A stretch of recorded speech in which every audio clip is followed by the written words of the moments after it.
may be brought up for discussion to the extent permitted by law. This agenda includes those matters which will be reasonably anticipated to be discussed at tonight's meeting. Please note, tonight's meeting is being recorded. I'll turn that on as soon as I'm finished. All material for this meeting will be available in the chat. Put that in as soon as I'm finished, and Martha Moore will conduct tonight's, will facilitate this meeting. Please note that there will be public comment period at the end of each hearing.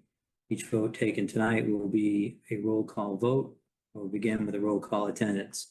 Martha, can you review tonight's agenda and take the roll call? Sure.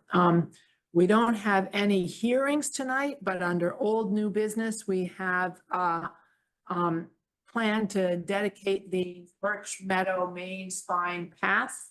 We have a discussion of Porch Fest at the Matera Pavilion.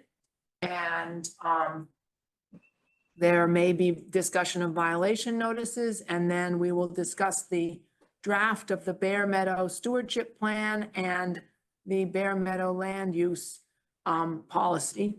And we'll make plans for the DPW monthly meeting on June 4th and talk about the new town forest parking lot and Friends and Family Day on June 8th. And we have one set of minutes to approve. And let's start the roll call with Walter Talbot. We cannot hear you yet. There. Because I was off. Walter Talbot, member, present. Bill. Bill McCants, member present. Tony. Tony Rodolakis, member present. Andy. Andy Driven, member present. Brian. Brian Bowe, vice chair present. And Martha Moore, chair present. And there are only 6 of us here tonight. All right. So first on our agenda, I see you've got Matt Mon already present on Zoom. Hi, Matt. Hi, it's good to see you, Ms. Moore. How are you doing today? I'm good. How are you? Doing well, doing well. all right, let me turn recording on. If Yeah, Chuck's gonna turn on the recording. And then can we let Matt talk a little bit about the plan? Is that the first step? Matt can talk first, but he doesn't, well, I think Matt's gonna do, Matt, we're gonna do it just like last night, if you don't mind. And That sounds so, good. so I think that what we'll do first is we'll just let everybody know. I'm gonna try to pull up the plan. I guess this shouldn't have been first on the agenda, huh? All right, here we go. Okay, and I'm just trying to get this on to our meeting.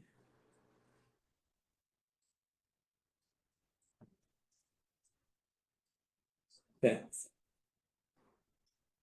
This is from the Birch Meadow Master Plan, and that path there is called the Main Spine. It's already constructed, exists. There's a pavilion in the center. And then right near that blue line is Castine Field. Jamie Mon, when I first got here in 2011, not only interviewed me, but him and Bill Heck interviewed me, and I knew right then that this was a serious conservation commission. Jamie worked for CH2M Hill, legendary consulting engineering firm that had a lot to do, or played a major role in the, I forgot the name of it. Major role in the Panama Canal. Sorry, I forgot about that. And so Jamie was a big help to me. He gave me his cell phone number, told me to give him a call anytime I wanted. Was always available for any of my questions when I first started. Really a decent guy with a great little Southern drawl. Mhm. I appreciated my time with them.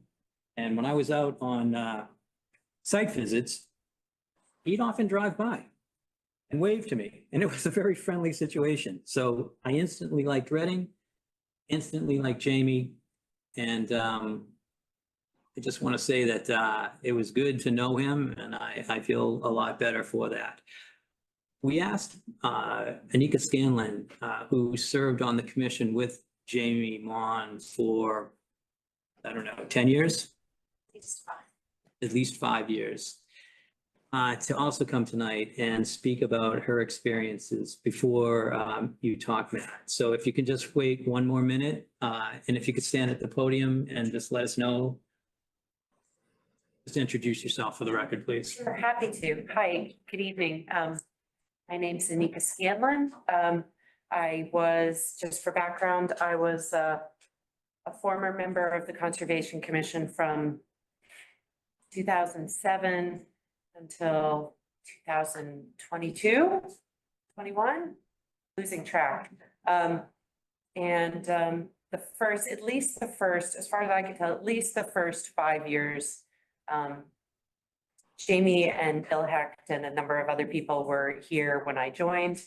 And so I got to work with them very closely for first 5 years at least. And we worked on regulation changes. And I learned very quickly that Jamie was very knowledgeable about environmental issues, technical and broadly from the regulatory standpoint.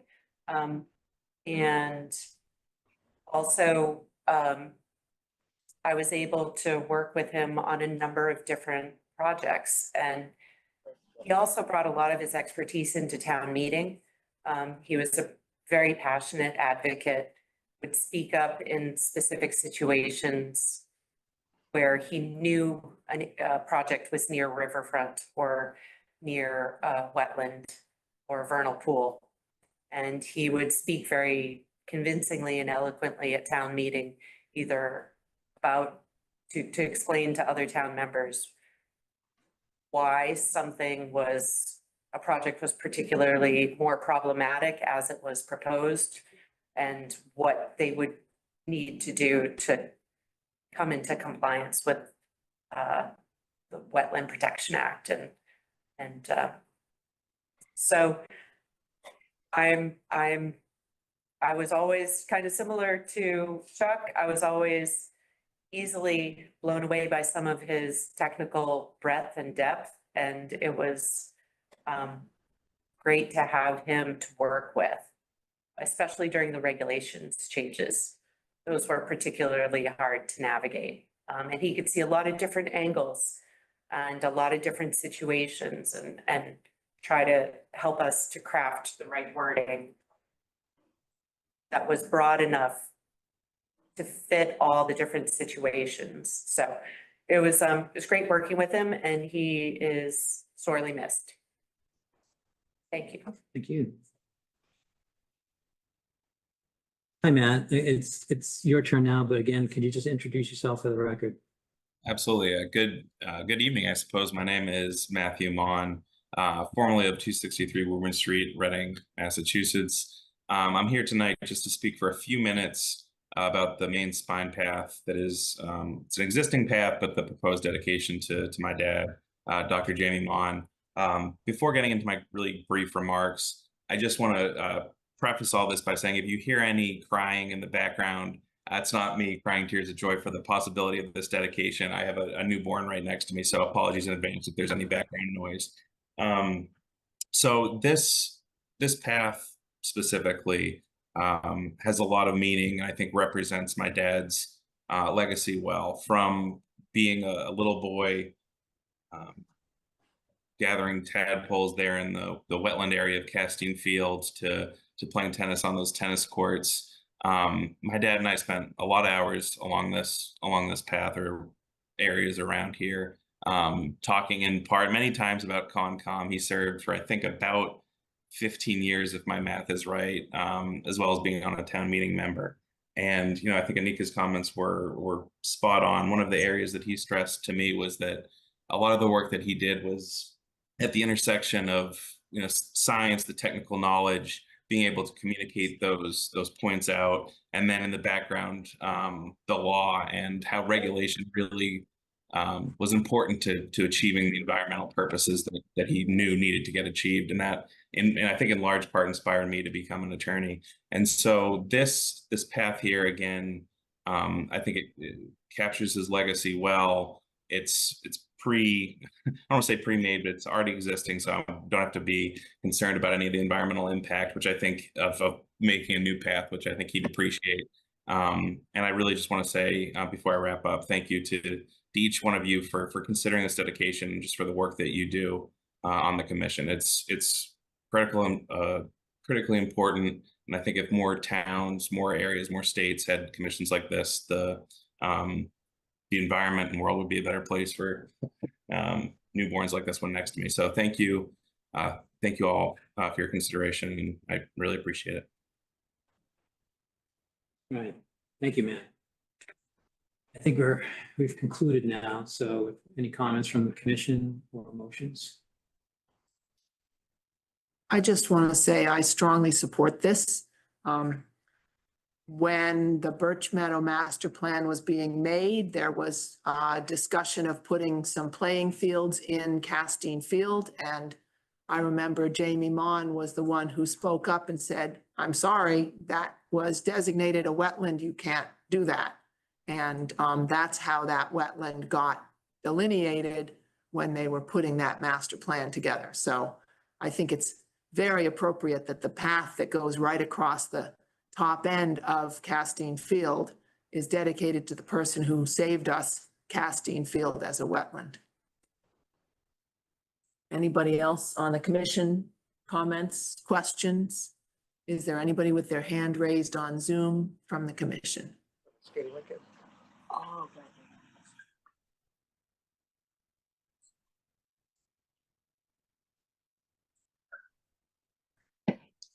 Andy.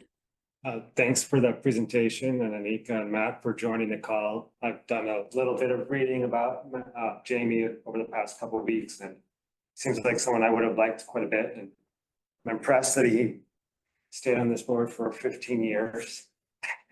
But with that, I would make a motion to dedicate the main spine path to Jamie Mon. Was- that. Okay, before we vote, there are people in the room that I didn't ask if there's anybody in the room who wanted to make comments. No? Okay. And are there any audience members that wanted to make comments? You have to amend your motion, I believe, Yeah, where you want to vote to support the recommendation to dedicate Birch Meadow Mains. So this is a support for. got it. So I'll make a motion to support the dedication of the main spine path to Jamie Mon. I will second that as well.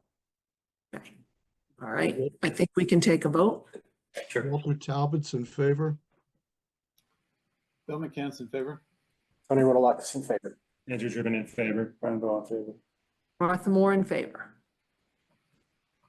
Okay, so we voted 6-0-0 in favor of supporting naming the path in honor of Jamie Mon. Thank you for coming tonight, Matt. Thank you so much for having me. Thank you all, and have a good night. Take care. Thank you. Did you have a comment on this topic? Recording in progress. I actually have a general request, Madam Chair, if I might. Sure. Would you be willing to take something else out of order for those who are present to speak on a particular agenda item? I think not. And I have reasons for that. Because we have a sequence that we have the topics laid out on purpose, and it's going to be not very many agenda items. So if you'd be patient, I'd appreciate that. Okay. All right, so we're done with that one. The next one is the Porch Fest and needing hosts on June 22nd. So is there anybody on the commission who's willing to commit some time on June 22nd to be there for Porch Fest? And are the Ragtime Orchestra playing the whole time, or is there a certain time slot there? So the venue's changing and they've switched out people, so I guess I'm not gonna know who's going to be there, and it seems like there's gonna be two bands now. And the time is between 12 and 5 o'clock or 12 and 6. I only asked for between 12 and 5. I intend to go there, but you know, as I said in my notes, it would be nice to have other people fill in. I plan on being there, at least for part of that. So Brian can go for some of the time. Anybody else? Be out of town. Okay, I'll be out of town. Bill or Walter, are you available for any of that time? I'm currently working 6 days a week. I can't say why, but I'll leave it at that. Okay, so you're not available. Walter or Tony? I will be on the Viking River cruise in the Danube. Okay, so not What kind of excuse is that? not Walter either. And you're out of town too, right? Okay, all right, I think it's Chuck and Brian. Right, Okay, all right, this will be really good. sorry.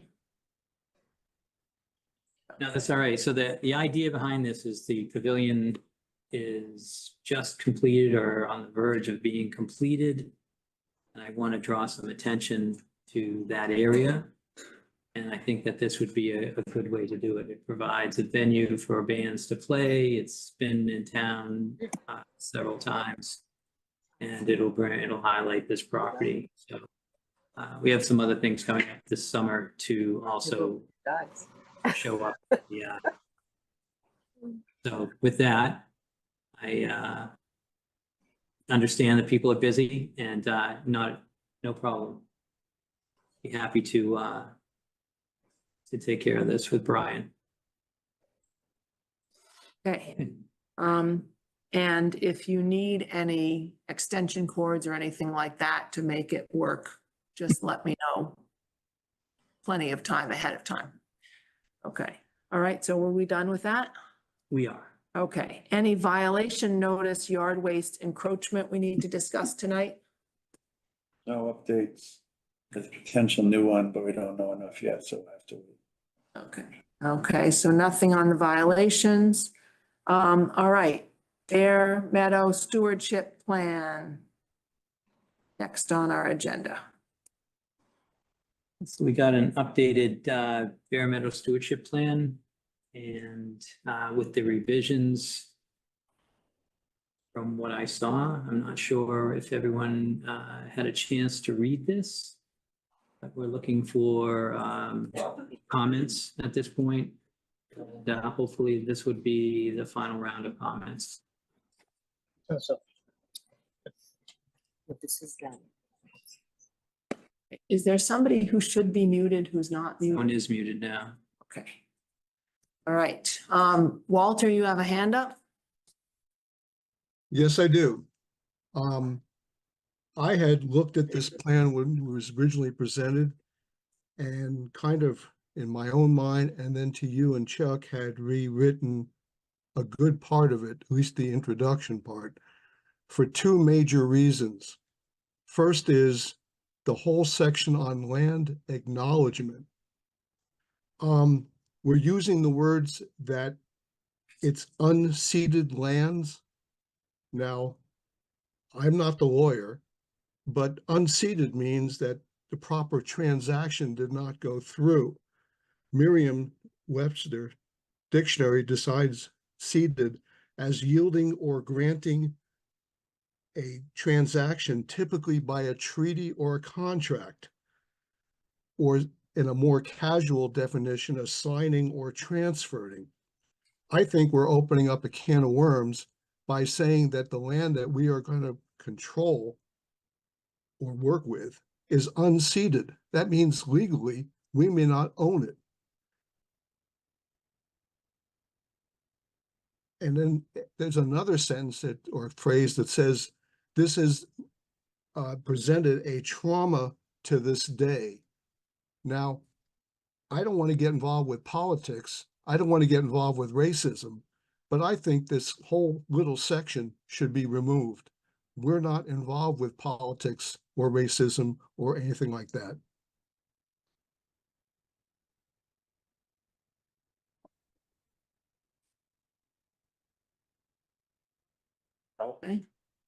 Okay. Everyone agree on that? Is that something that, Yeah, Walter, I would agree with you on that. That was a comment that I had made as well. Also from experience talking directly with several First Nations, they often find those statements somewhat condescending. And I had also suggested that passage be removed or at least condensed significantly. I think it's worthwhile noting that there were people living here historically. I think that can go in the history section quite tidy, quite neatly. But I agree, I don't think we need the elaboration that you just discussed. Their thoughts? Yeah, I mean, I personally appreciate the acknowledgement that this is land that does not belong to us initially. I think could be shortened. I agree with that, but I don't think it should be removed. I think it is a worthy thing to be added. In fact, I think we should reach out to, that should be one recommendation, is to reach out to some of the tribal communities and see if they would want to be involved in the land in any way, in the land stewardship. But that was going to be one of my suggested recommendations. I'm not familiar with that. I know that from an MACC conference, there's something called No Loose Raids, who is very involved with land stewardship in that general area, but they're NIMPUC, so I'm not sure they're interested in Quannapowitt. But there's got to be other groups out there that it's not their land, as you're addressing properly, legally, Walt, I agree with that, but it is their land in the sense that they were there first.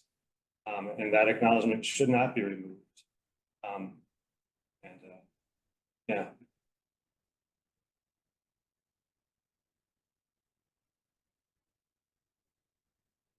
I think. Are we trying to make a final decision on all aspects of this tonight, or is that something we can we can just, go back to? if it's lengthy, I guess that we would just do our best and push it on to the next meeting. It'd be nice to get through this. Mark, can I say, I haven't finished my review of the revised document yet. So you don't want to finalize everything tonight for that reason? I'd like a chance to finish reading. Yeah. Okay, so I think we can make that a discussion item for Bill McCann's gonna people to consider. Okay, Bill?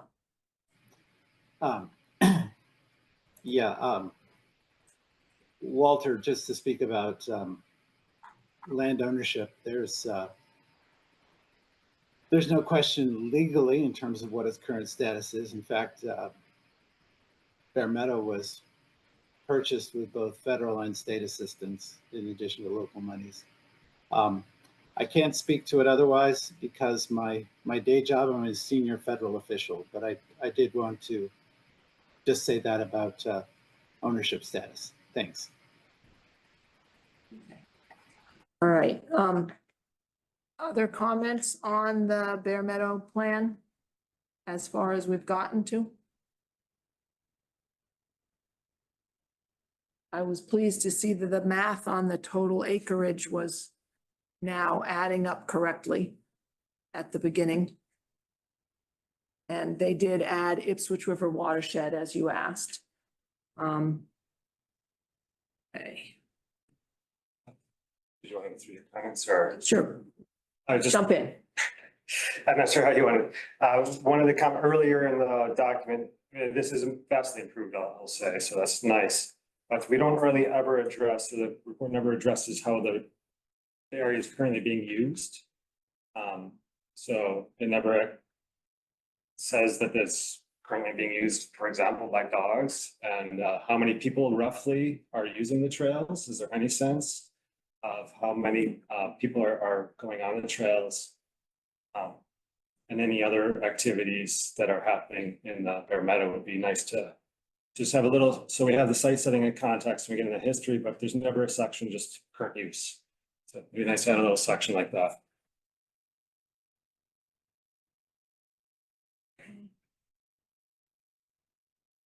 All right, Other thoughts and comments?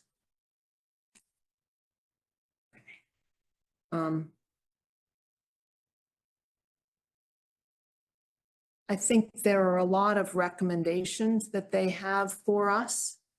And I noticed that on the very last page of the plan, they sort of summarize a lot of those recommendations. But they show up throughout the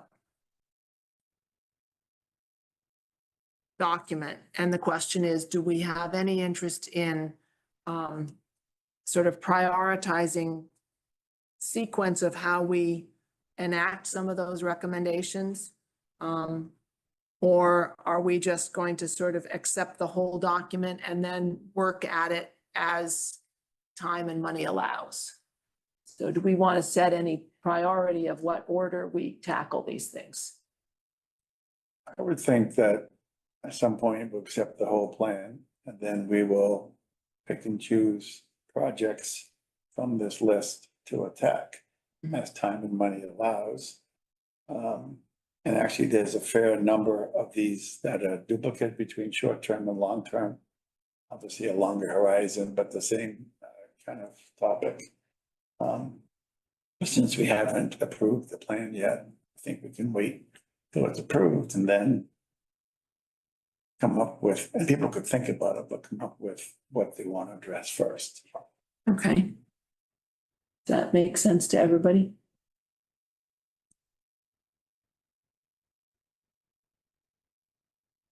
I think we have started implementing some of the requests or the suggestions on this plan, such as putting the trail around the outside edge of the fields in order to keep the woody vegetation from encroaching on the field. We've done that already. One also, there's in the short term, there's one to continue mowing. Obviously, that's happening. So there are some things that are already being addressed without full acceptance. Yeah, the spring mowing instead of the fall mowing, for example. This is the moment to say I don't agree with the no dogs policy that's being proposed. Okay. I did appreciate in the first draft, there was a little more nuance and it acknowledged that town of Weston had a cooperative where they had what they called park rangers. To say that there were people that were being advocated for who were dog owners to treat the trails in that particular area with respect. And I don't know why that was taken out and why that's not on the table. Still, It's taken out from, it's no longer in the report. It's not in this draft.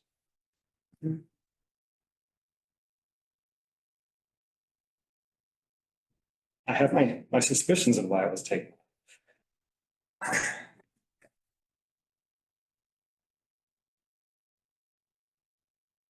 All right, there was one section that I think may be inaccurate in terms of there's a thing on page 32 of the current draft that says there's a town-wide policy of dogs on leash from May 1st to sometime in August. And I think the town-wide policy is dogs on leash all the time, except for in designated spaces. So does anybody know otherwise?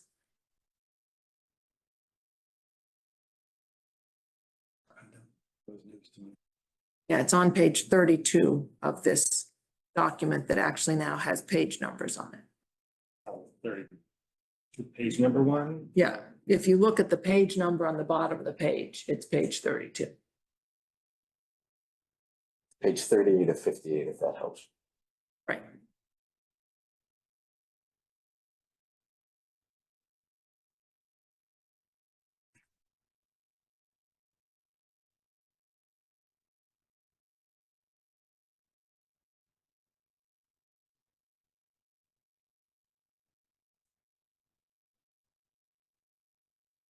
Okay, so Tony has requested that we not accept this document as a whole yet, because he has not yet had a chance to read the whole thing. So do we want to discuss any other details today, or should we discuss the acceptance of this another day? Chuck, you have not said anything yet. Yeah, no, it just sounds like we're still wordsmithing and editing this. So I would just ask that anyone with edits would send them to me. Track changes, sent out the copy. Thank you, Tony. The Word document, and if you could use that. And there was a Word document before, but you could add that spot where you wanted that dog, what do you call it? Park rangers. Park rangers back in. I think it's an option. So when I reached out to Bill, I really just quickly just sent him all the information that we gathered from members and didn't really talk to him too much. The only thing I got back from him is he just called it a much edited document. So that's why I said, like, let's see if the next round of edits can be the last, or we're likely to be making those edits ourselves.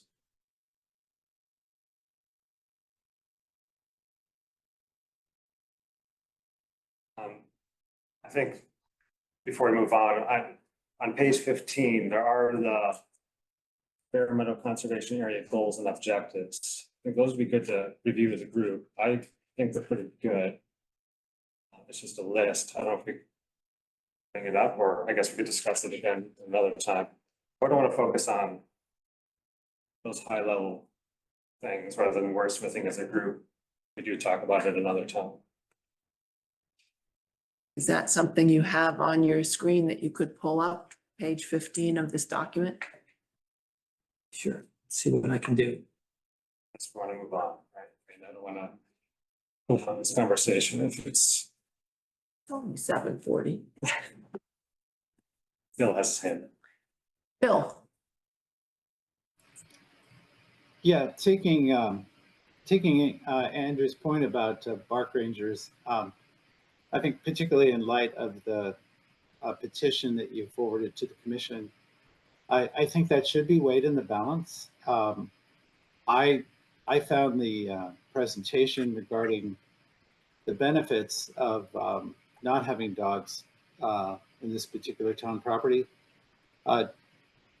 to be persuasive earlier on. However, I do think that, and maybe this isn't possible at this point, but that should be addressed, i.e., well, would a measure like this work? Because as currently written, it says, you know, dogs, they're supposed to be on leash, but you know, they get loose, and here's the effect on, you know, bird life and so on and so forth.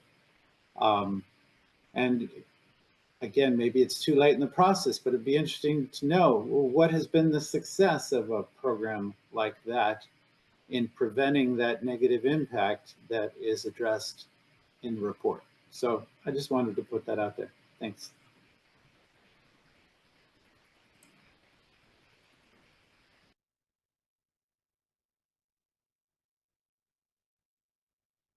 I mean, while we're waiting for Chuck, I mean, I had some thoughts on what Bill said as well, or specifically with the snow dog policy, which will come up, but part of the reason of having the current use in there is because we're saying it's being used by dogs. At the same time, we have these statements that there's an unusually high diversity of plants and animals at the moment.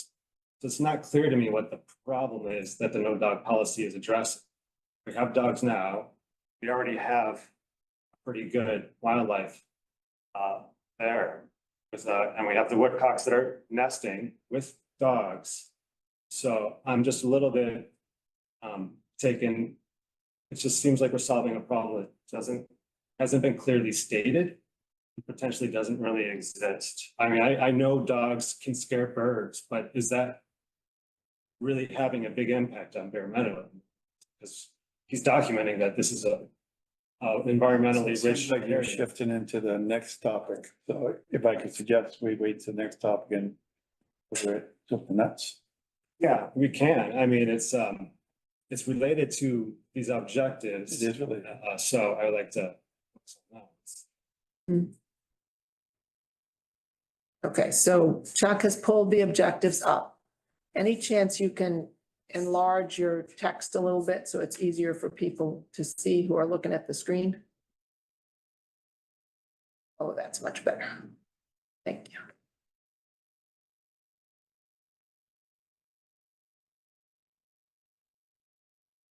Shouldn't one of the objectives all be for the use of people of Reading? I mean, I'm all for protecting the habitat, values and wildlife, but as good stewards, as conservation, we are opening this land for people of the town of Reading. I'm not sure if that's the number one thing that's happening up there. If you ask me, But it should be, it's not even one of the objectives at the moment. Maybe not the top priorities. yeah, this is, like I said, for me, I would just, for me, it's correlated somehow, but not directly. Wetlands Protection Act doesn't have one of the interests of the acts of opening spaces up so people can get out there. The closest one is the closest one to what's being contemplated here is the protection of wildlife habitat. Right. And that's what I believe the commission is attempting to do with not only the study, but maybe our next topic also.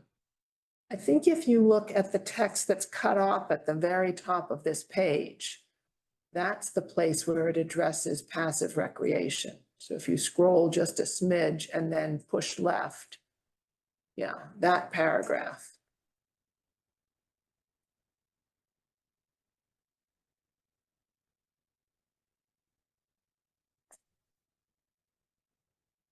So the introductory paragraph addresses the question you asked about passive recreation for residents.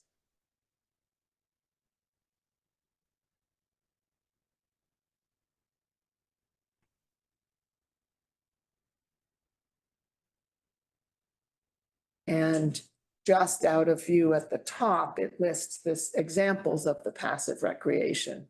There you go, picnicking, bird watching, skiing, snowshoeing, nature observation and walking.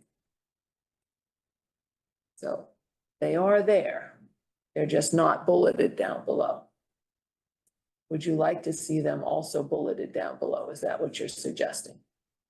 And no, I mean, I like to see it is currently being used as passive recreation. I think that should remain one of the objectives of the plan. It also I'd like to says, add it into the bullet items. Chuck. it says elsewhere in this document that this is a secondary goal, snowshoeing and all that. The primary goal would be the habitat restoration, the protection of all those interests.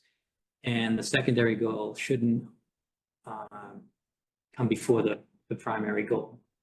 And so there's language in there about that. I suggest you look at that prior to figuring out where we're putting bullets in and then see if that works out, because we might have to change that area also. Yeah, that is not being direct, but I think we should change that area as well.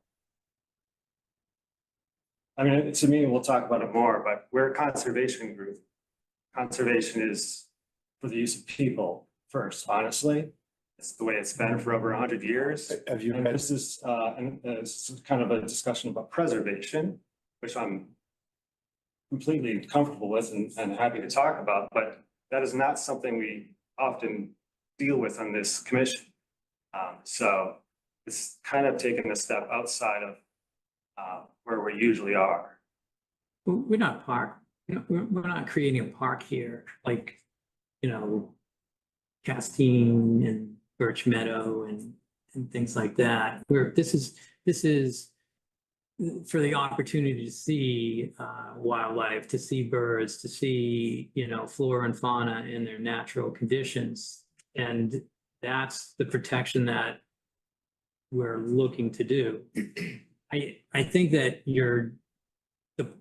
the other goal that we're trying to do is to make it clear that this is the most pristine area in town at this moment that allows people to walk through it.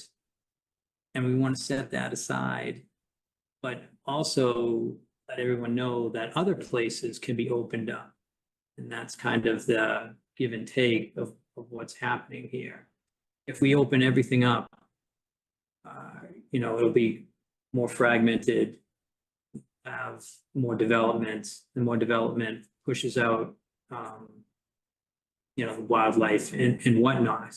So instead of this area being just the same as everything else, we'd like it to be elevated to more natural, more wild. And that's why people would go there, not just to walk their dogs. I have, Andy, before you respond, can I just, so your original premise was that conservation is for the residents of Reading, what have you? In reading the MACC guidance, it says the responsibilities are for protecting the land, water, and biological resources of their communities. It doesn't say anything about making it easy to have lots of traffic of any kind. It says protect those things. Now, you have a different point about maybe dogs aren't impacting that. That's a conversation. But those are three things that are the purpose of the commission, according to MACC. And Walter has his hand up and Brian jumped in. So let's let Walter go and then Tony. Well, I think Brian worded it quite well. The definition of conservation is humans do not use. We conserve things as they are.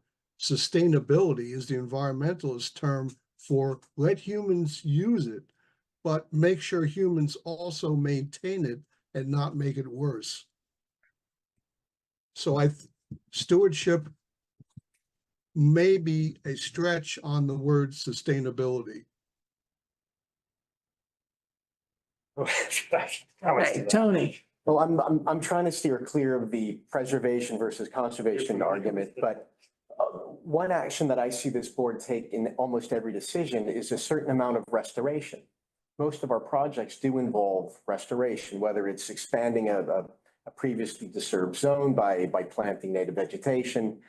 Maybe it's removing trash, maybe it's asking someone to relocate a shed so that at least the buffer zone has a chance to become restored. And I see this plan as an extension of that philosophy, as a chance to restore, not just protect what's there, but as an opportunity to restore what it really could be. To restore it to a more native, natural, uninterrupted property. And I understand that there are certain passive activities that are important to its function and it's important to its use. But I see this plan as a step of getting us closer to more of a natural state in a restoration context. Andy. I appreciate the comment and well, and Brian's as well, but to Brian, your comment about the MACC, all of that is we want to protect the water for our own use and for the use of the animals. It's not just for the wildlife's sake, and we see that on the board all the time. With respect to conservation, the premier place in the US is national parks. That is like the high mark of conservation established by Teddy Roosevelt, and they allow dogs. It is very much for the sake of wildlife protection and everything you mentioned, but they are not trying to preserve and create rewilding. I mean, it's a huge area, so there are parks for the rewilding, but the basic idea behind the national parks from the very beginning has been to allow people to use them. And they've been fighting with that for the past 100+ years. Now, last, I do think it's important that we take this to be a role model in terms of, when we keep saying that this is pristine, this is the premier area. I love Bear Meadow. And I think my first time here was the first conservation area because it's just so central to town. But I think it is, as the document notes, it has a wealthy amount of wildlife, but it's the same things you'll see in the backyard. It's the same things we see that come before this board. It's not super unique. It's not rare. If this were before the board, we would not be able to protect parts of this site. And I think we should be making people aware of what is there and trying to make sense of it, so that people appreciate it. And in that regards, we're talking specifically the part that is, I feel like it's causing a lot of this, the grasslands. And we want to rewild it. That is a cultural grassland. That's the definition. It has been harvested and manhandled for the past 400 years. We're not talking about something that's pristine. We're talking about something that has been used by people and probably dogs for a very long time. And to be honest, I find it a bit ironic that we're sitting here talking about rewilding this area that's a cultural grassland. But not to, I think, again, Bear Meadow is great. I think we need to set it up as this is the way we want to treat all conservation areas, not this is pristine and we want it to be different from the others.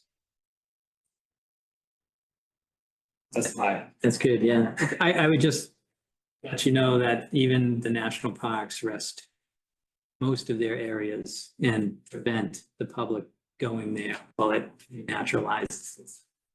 So, and the ones that the people go to all the time, you know, in all honesty, that's just so they can get their money, you know, get people there, you know, so they're not, it's true. And so.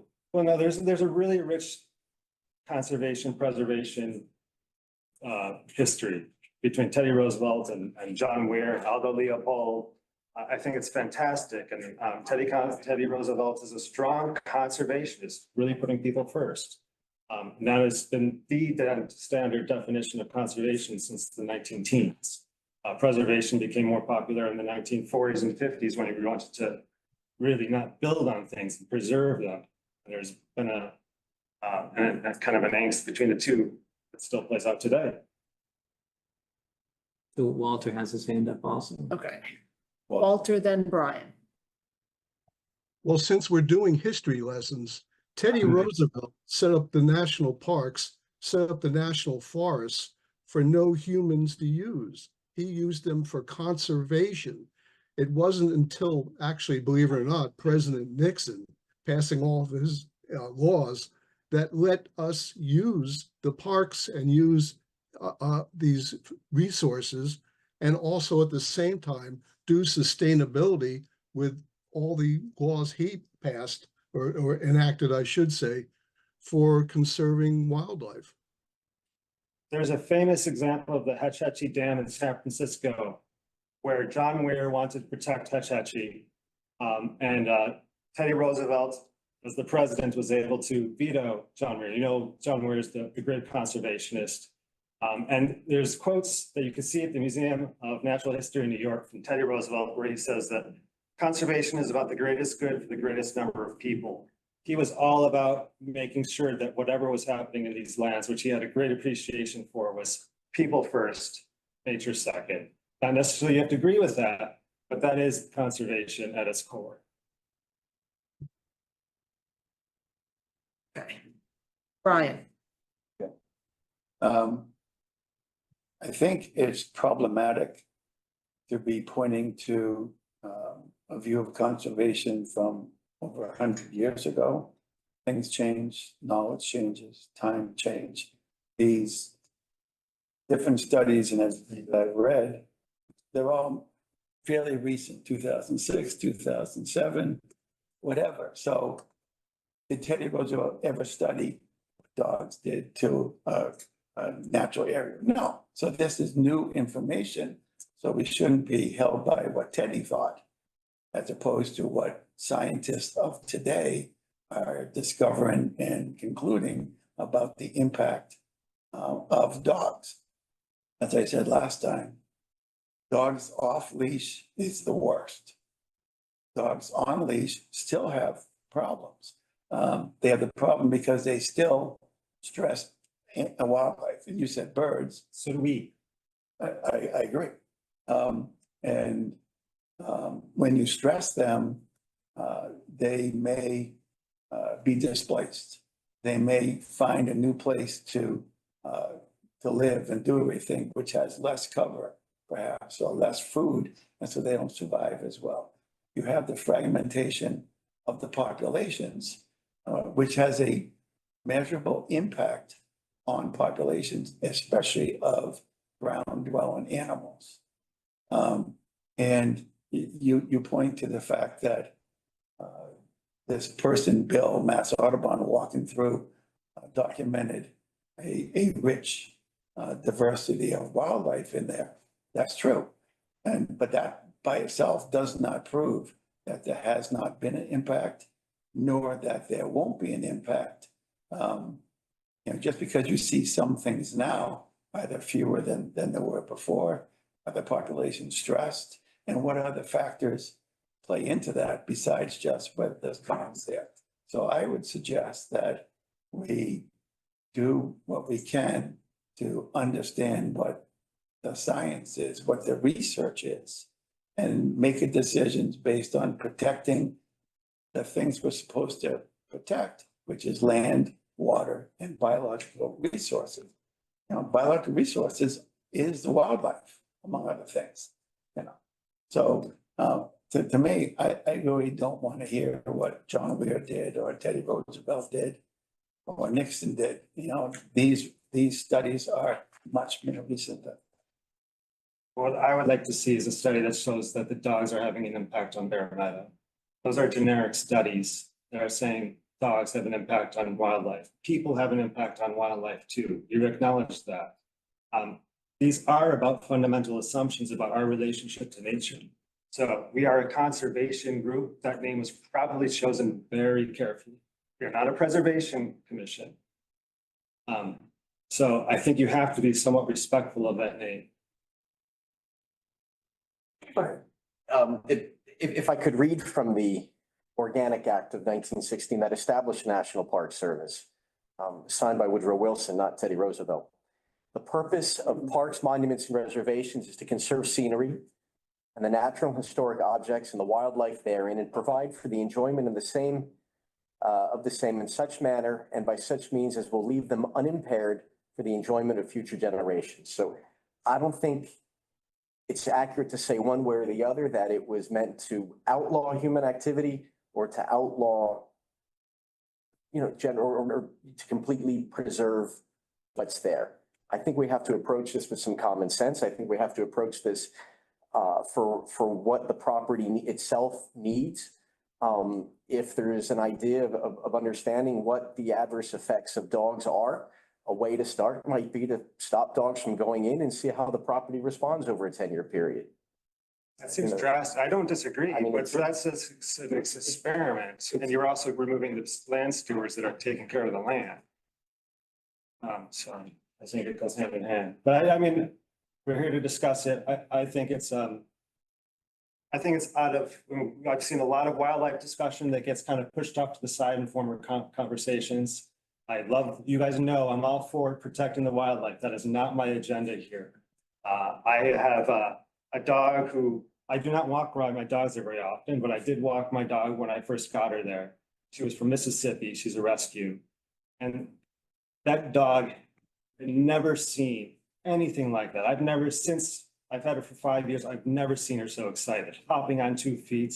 That's just a very fond memory I have of Bear Meadow, and it's my dog.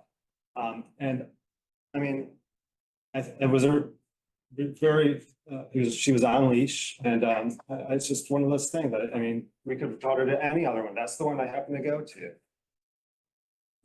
I'm just wondering, it's like, there was a couple of times that you talked about, let's just take this one.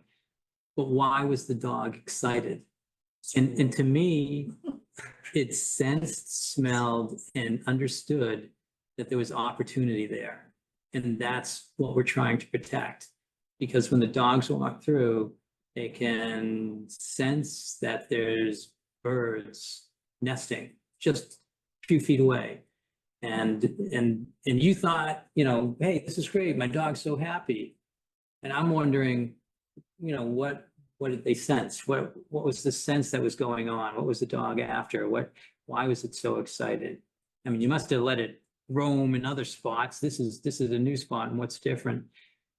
It's because there was wildlife there, because there was activity, and there was a lot of new and unusual smells.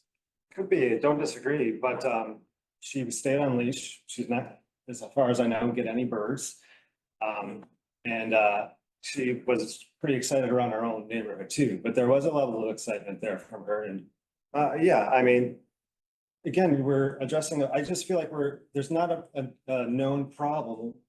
You can say dogs are impacting wildlife. I'll never disagree with that. But there's not a known problem of how it's particularly impacting Bear Meadow. We're addressing a problem that it's not even acknowledged in the report.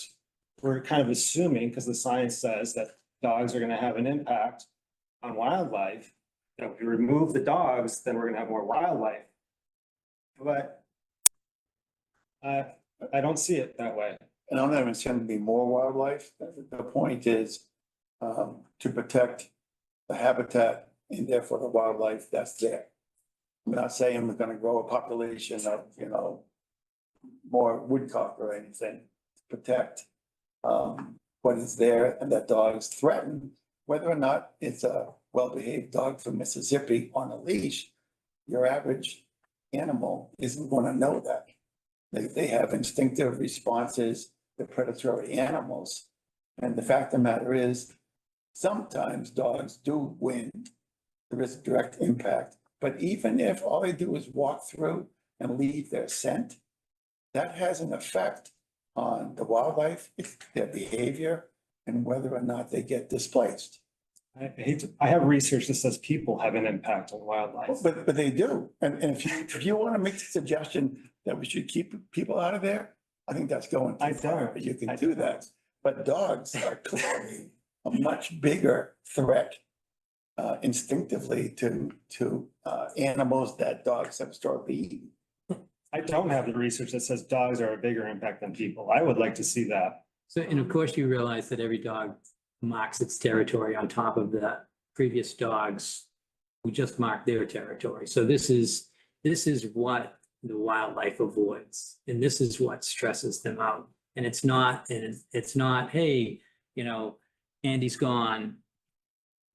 Let's get back to it. It's not that. This is overwhelming. And you might have 2 woodcock one year, and you might have, if we cut out paths that bisect the meadow and people are walking around the edge, instead of that, we might have more woodcock habitat.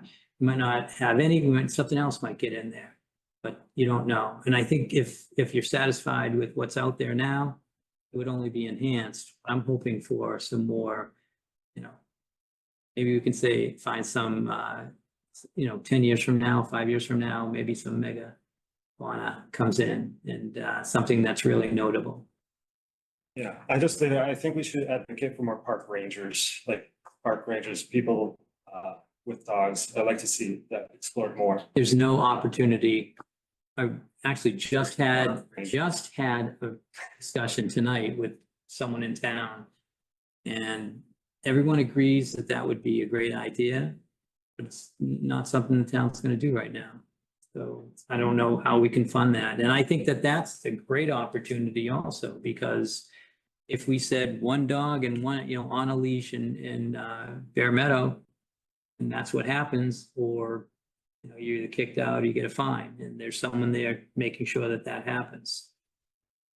But, and then all these other ones, and as you know, you can recognize dogs and all that. And so you kind of understand from someone saying, oh, it was this dog, this white dog or something like that. You would, if you were the park ranger, you'd be able to understand who that person is. And the next time they come through, you could have a conversation. You just don't have that opportunity here. Can you put page 32 and 33 of the document up on the screen? Since that is the policy information that Andy's saying is not in the document. Let's see what he actually did say. So it's the pages that end with 32 and 33 at the bottom. With the park rangers? No, just the, yeah. I rest my case. Okay. I'm done. Yeah, this is the part in the document about how dogs affect wildlife, et cetera. So, for example, Mass Audubon has a no pets policy. conflict between some dogs and other dogs, some dogs and people. And then what's the next part about how do dogs affect wildlife? So that would be on 33. I guess the last thing I'll say is, as I'm acknowledged, it was the Bark Range's recommendation in the report before, and I think there was some push on the inside to get the no dog policy into the reports as a way to advocate for the no dog policy. So I think I take the right recommendation when Audubon has it. So there's a bias up front, and I think it's just a little disingenuous the way it has been presented. Okay. Can you enlarge the text so it's a little easier to read?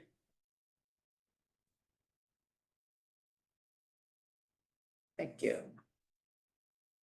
Okay, anybody else on the commission with comments at the moment? Okay, I saw some hands in the audience. I know we've been talking a lot, but for the audience, I am gonna set a 3-minute limit. So just give me a second. Okay, Susan had her hand up first, but, okay. All right, Thank you, Jennifer Hillary. A couple of points I wanted to make in listening to this discussion. First of all, I completely understand Chair Moore why it made sense to have this discussion first. I appreciate you having it. This is the first time I've had a chance to look at the document that's being discussed. And there's actually 2 posted on the town website. So I'm curious which is the most current draft. And to member Andy Driven's point, between the 2 drafts, did this committee vote to make changes to the most current draft? Or what's different? How would I know what's different between the 2 drafts unless I went in line by line? good question. The document should be dated, and the one in April is the most current. I also believe it's higher up on the list. And did the first draft, which doesn't have a date, therefore come directly from the Audubon, and that's what came from the Audubon? And how did the second draft come to be? So the draft was discussed at our meeting, and the commission had marked up the document and sent it back to Mass Audubon, and changes was made. I don't know if the perception of what the commission was reaching for was also included in the difference between the 2, but there was some markups that happened during a public meeting. So my question for the commission then is, if this is being pushed on to the next date, which draft, so the public knows which to review, will be considered? The first draft, since there may be some confusion? They're drafts, so the latest draft would be the one we're talking about. So in order for that draft to go forward with Mr. Driven's suggestions, he would have to go through the first and make sure that those get put in that newest draft, or anyone from the public should make those suggestions. So I think we're getting to a point where it was easy the first round because the drafts made sense and it was all about things being missed or titled in the wrong way. But we might be at a point where when Commissioner Driven has a section he wants to add, it would have to be voted on by everyone else in order to move forward and get to the document and be added. Just from a procedural standpoint, it would also seem to me that a vote should be taken on the initial draft for things to be removed. That's not how it works. And then my other point, I'll save for the next discussion. So if we, just to elaborate a little bit more, if we approve a draft, so it's not even listening, but Jen, I'll just go on. I was going to say, just to elaborate a little bit more, that if we approve the first draft, then we would have approved the document. So we keep it in draft form until it's finalized, and then we take a vote to approve it. so we can make changes until that happens.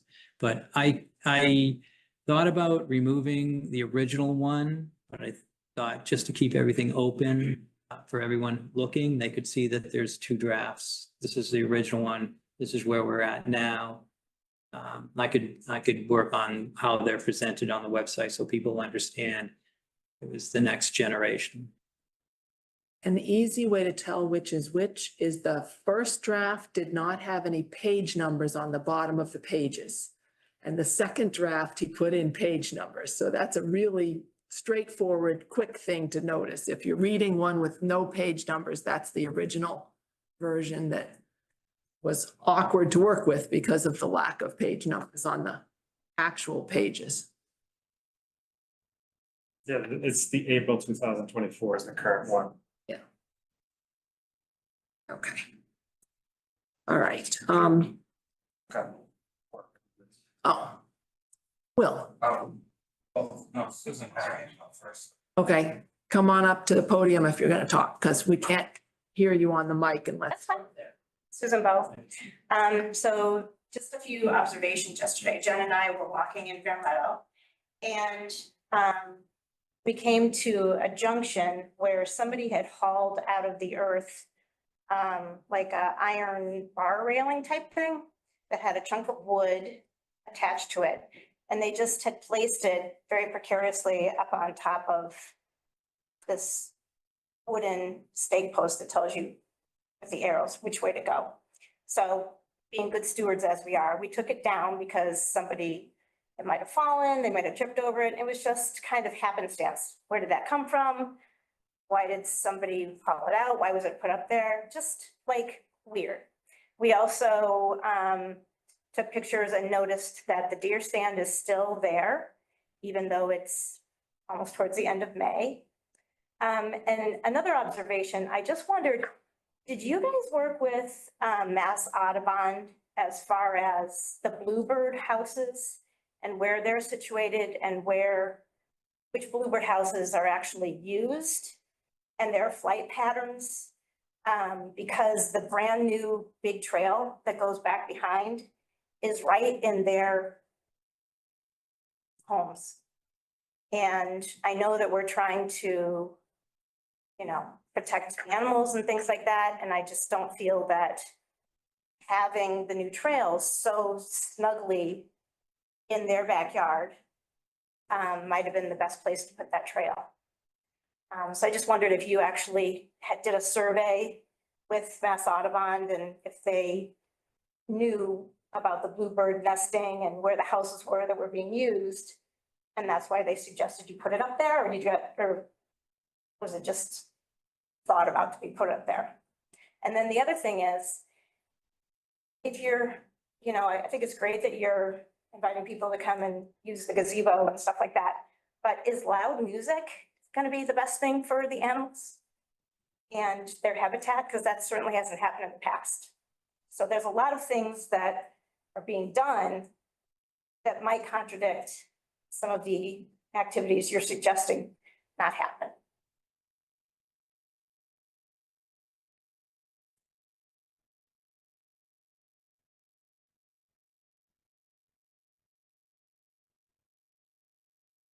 Those are all good questions. Thank you.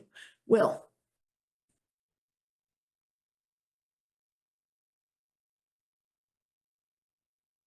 Bill Finch, 51 Mill Street, former Council member. I've just got some notes here. I'll just go through them quickly, not in necessarily order of what you spoke about them. We've lived in the area for about 35 years and have noticed a definite decrease in the number of woodcocks. We just don't see woodcocks in the meadow displaying anymore. And that is, as we perceive it, been affected by the increase in the number of dogs in the area. Because we've also observed that. We've also observed, this may be another section, a lot of commercial outdoor walkers, companies that are in there. And I just observed 7 dogs in the Marion Woods conservation area in Lost Pond Mill. So that's definitely something that needs to be addressed at some point, maybe not in this document. As far as dogs in national parks, they are not allowed on trails on any national park that I've been on. They are allowed on paved trails and roads in national parks on leash. As far as Bear Meadow, yes, it's unique in this town as the only open meadow or so I think it's valid to treat it differently than other conservation areas in town.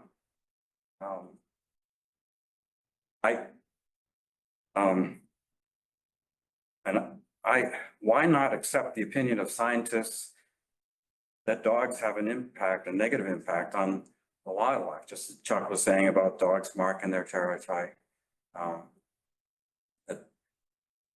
It's valid research that, again, Brian has said has been done more recently than a lot of the people that established the parks initially. As far as the bluebirds go, the bluebird houses have not been maintained since they were put up. But they're bluebirds, they're sure, I see them. But yeah, so you're right, there's been no study on who's using what. But I want to make sure you're not mixing them up with the swallows too. Oh, no, I know the difference. There have been in the past weddings at the Montero cabins, so I imagine there was a fair amount of noise from that, but I take your point about, I haven't thought about having a concert up there, especially for the neighbors that are right there. All right, so thank you. Thank you.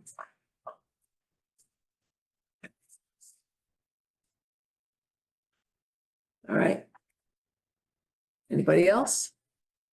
Is there anybody on Zoom? No, there's, do you want to make that announcement? I'll just, if you're on Zoom and you'd like to speak, just use the raise reaction button and click on the raise hand function. And we'll facilitate ability to speak at tonight's meeting. Seeing none. Okay. All right. Tony asked that we not finalize this tonight. So are we not needing a motion and a vote tonight, and we can go on to our next topic and circle back around to this one? Absolutely. Just any changes, just use track changes if you have that ability. It would be great. Even mock up your own document and send it to me. It would be, you don't have track changes. You have track changes, use that. I'll send you a marked up PDF. I can't track changes. We also have a word. And before so we're gonna talk about this maybe in our next meeting or maybe in a future meeting. I don't know if you want to hold your comments until we're finished the discussion and then send those to me, because I won't be sending this round to Bill. I'll be sending final, after all of our discussion, after we've figured it all out and have some changes, that's what I'll be sending to. So you don't have to send anything to me at this point unless you're finished with your comments. Somebody just showed up that they have a raised hand. Sure, Emily, what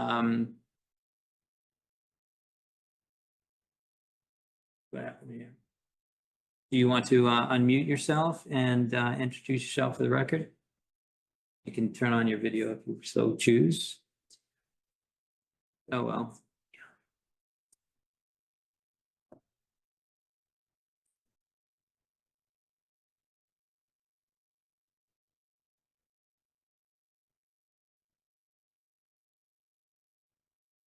Yep. Yeah, it's working.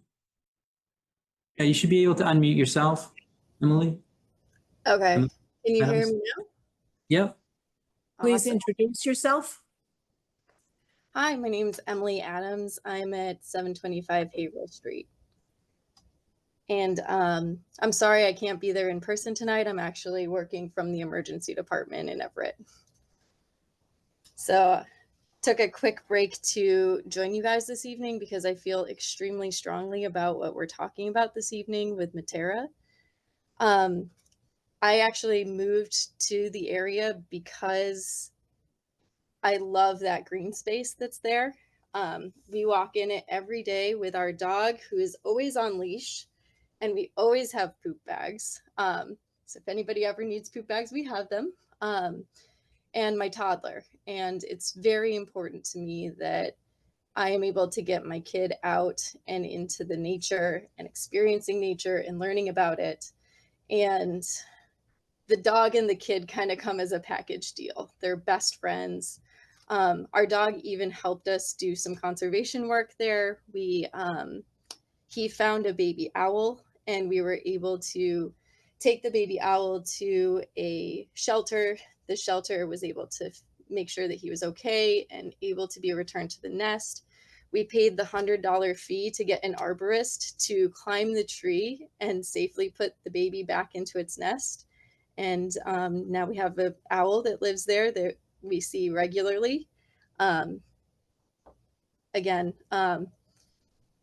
We just want to keep things respectful with the one dog, one leash policy. We're totally happy with that. We're happy to follow those rules and would love to see it stay the way it is. Thank you. Thank you. Okay. Anyone else like to speak? Oh, Molly, sure. Hold on a second. Okay, Molly, you should have permission to unmute yourself and turn on your video if you so choose. Just introduce yourself for the record. Yeah, good evening, everybody. Molly's my daughter. I'm using her iPad. So Peter Lennox with 722 Pearl Street. Appreciate everything everybody's doing. But I did want to comment on the use of the land as far as the dogs go.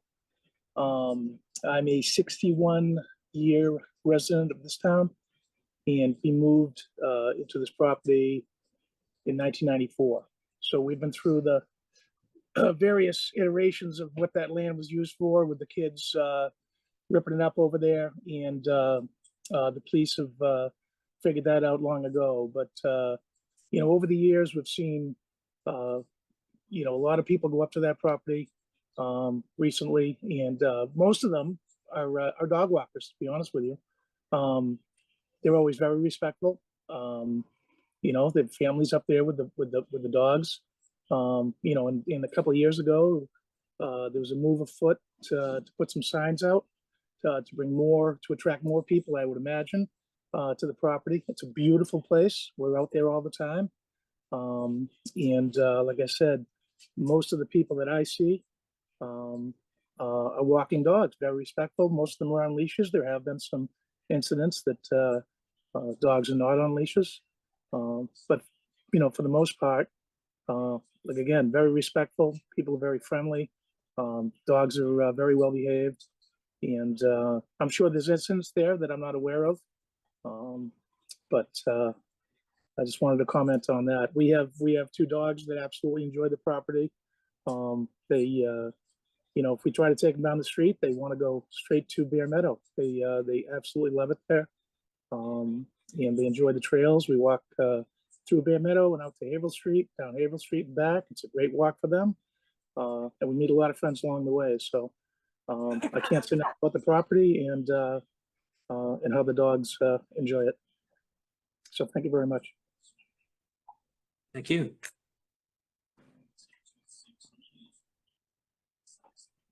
Okay, there's no one else attending the meeting, so I know there's no one else that wants to talk at this moment. I want to respond to Will. I think that kind of information about the woodcocks is what's missing from our report. I don't know if you can get that info to Chuck. Because that is really good to acknowledge and to take into consideration. I do think you misread or misspoke. I did not say that dogs don't have an impact on wildlife. I agree with the science. the science also says people have an impact on wildlife. I would argue from the science I've read, people have a far bigger impact on wildlife. So I don't think we're addressing the problem at Bear Meadow by getting rid of the dogs. I think I'm afraid this discussion might go on longer than my term on the commission, so I would like to make a motion. And I do agree with this strongly. We do need a dog policy. Commercial dog walkers should not be allowed at Bear Meadow. So on page 52 of the draft, where it says adopt and implement a no dog policy, I would like that changed to adopt and implement a dog policy, which can be discussed. It could become no dogs if so desired, but I don't like it being that specific. And then related to the next points, prepare and install interpretive signs at the parking lot trailheads to educate visitors about rationale for the said dog policy. So it could still become no dogs if that's where we want it to go. But I do agree that the report, we should have some sort of dog policy that we implement. And I think that should be reflected in the report.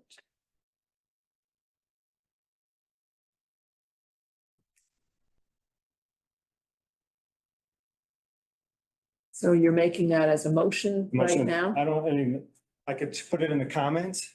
You guys will know I'm going to do that, but I don't know what value that's going to do. So I'm making a motion to edit the short-term projects to adopt and implement a dog policy. So it would need to be seconded if people wanted to actually vote on something at this point on this policy. You do have one more meeting, right? Two more. Is it likely that this will be on the agenda within 2 meetings? Chairman. It could be. Sure. Thinking about what we have as upcoming items, I would say there would be room to have it on the agenda. So I don't know, Andy, if you intend to be here at the meetings, if you withdrew your motion, but brought it up, if you were going to, if it was your last meeting, that might allow everyone to just be able to have a, not be, pinched in with this at this point in. Yeah, that's fair. I'll withdraw the motion. Okay, because I think we're going to be able to get this in within the next 2 meetings. So I would suggest we put it on the next agenda. If nothing else, that may encourage people to get their best and final comments in. Yeah, I would like to get it settled sooner rather than later, so With if that being, we're not gonna do it today, let's make it the following meeting. with that being said, we have a small public. I mean, is this on display that this is being discussed at Bear Meadow in any way, shape or form? That this is a policy change? Well, it was on the agenda. No, and is it it's- at Bear Meadow? Oh, at Bear Meadow. I don't think there's any signs posted at Bear Meadow about it. I know Bill will correct me. I don't think we have any legal obligation, but I think it would be respectful to, I know that people. That's that slow hanging fruit. I could actually answer that one. No, we don't have any legal obligation to post signs at Bear Meadow about this meeting. But you could make a suggestion as as a commission member, you could ask for that. I don't think it's, I don't like to hear what other people think about it.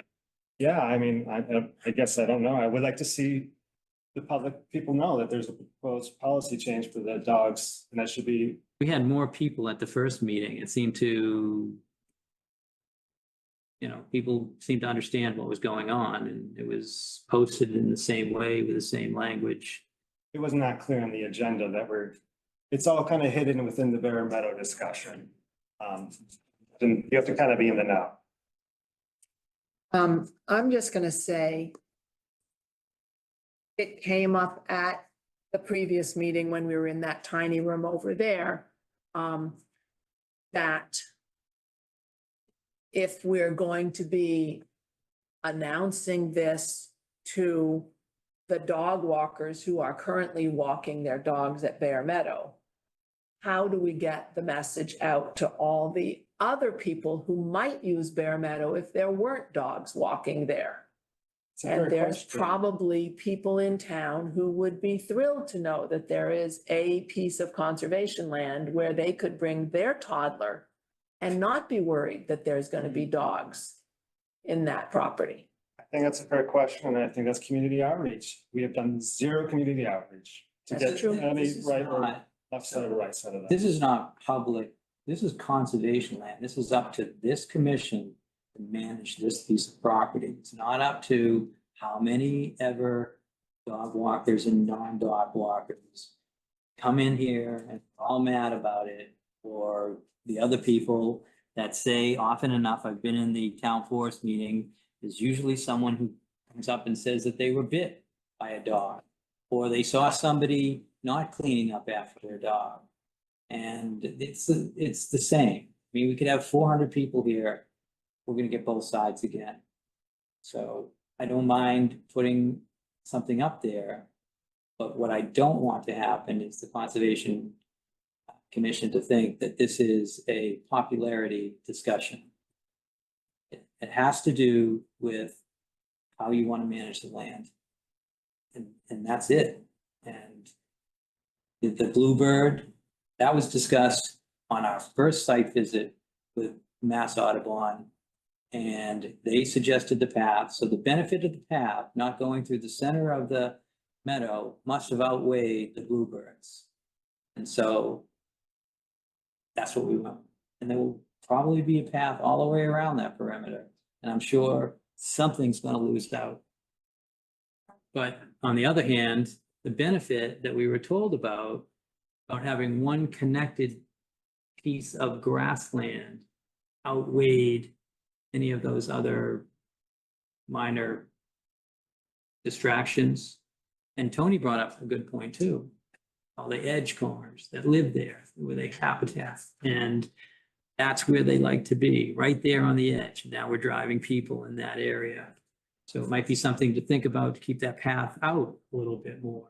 But that's part of the discussion and where we're going. With all this back and forth and all this discussion we're having. Okay, I think Kim had a hand raised. Kim Hunter, 251 Hill Street. May I suggest to the commission that you clearly separate the acceptance of this study, which you commissioned so that an expert would give you advice and some policy suggestions from a new dog policy for Bear Meadow or in general. So that you can just accept and ask for any changes to the study, the Bear Meadow study. And the study, Mr. Audubon may suggest this or that relative to dogs, but that's his suggestion. Your next meeting, if you're going to accept the study, should not be, in my opinion, a discussion of what the next dog policy is, or at least not as its own agenda item. Your job it seems to me, is to accept the study, accept this guy's recommendations with some suggestions from you guys. But don't mix the two. They're two different things. Because you're gonna have a packed meeting when you come up with a new dog policy. And then you probably do want to put up some more signage, because I want to know about it as a non-dog person. So I can be there and give my perspective. But to me, that's two different things. And just for the record, I have been bit in Bear Meadow. Not badly, the dog owner was apologetic. And also for the record, I have some suggestions if it comes up later, but I would like to see at least one trail, or maybe one through trail, one of the edge trails, where dog walkers could use Bear Meadow, because it's really a wonderful way to get people out there. Even though I don't have a dog and I'm not a big fan of dogs. Thank you.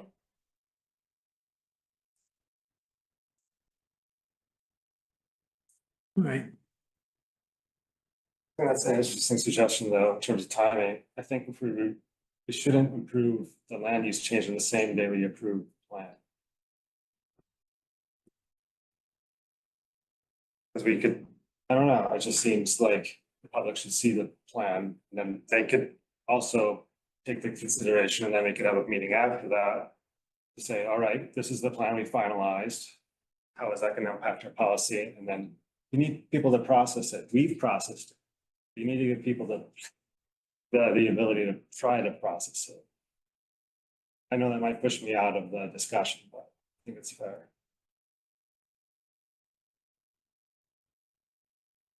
But that's up to you guys. Yeah, well, that's the next item on the agenda. And we have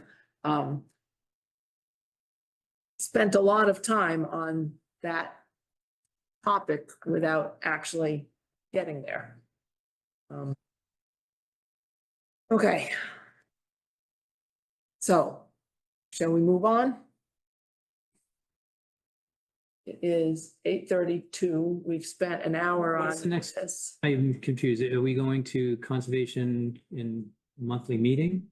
Well, we've been talking a lot about Bear Meadow land use discussion, but we actually haven't pulled that document up on the site and talked about whether we want to change the dog policy.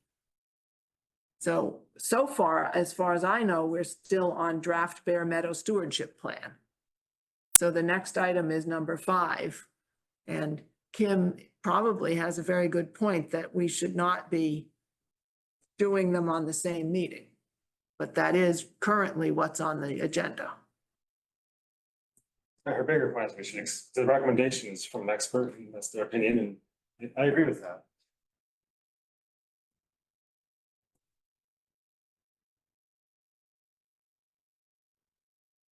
Bill? Yeah, I confess I may have been confused. I don't see how you separate the two. I mean, the Bear Meadow stewardship plan talks about the impact of dogs, as has been clearly pointed out tonight. So again, this may just be, I thought, you know, figuring out how we felt about the stewardship plan was a condition precedent to then doing the land use discussion, which suggests a no dog policy and the amount of the fine. I don't see how we could possibly move on to 5 without having settled 4.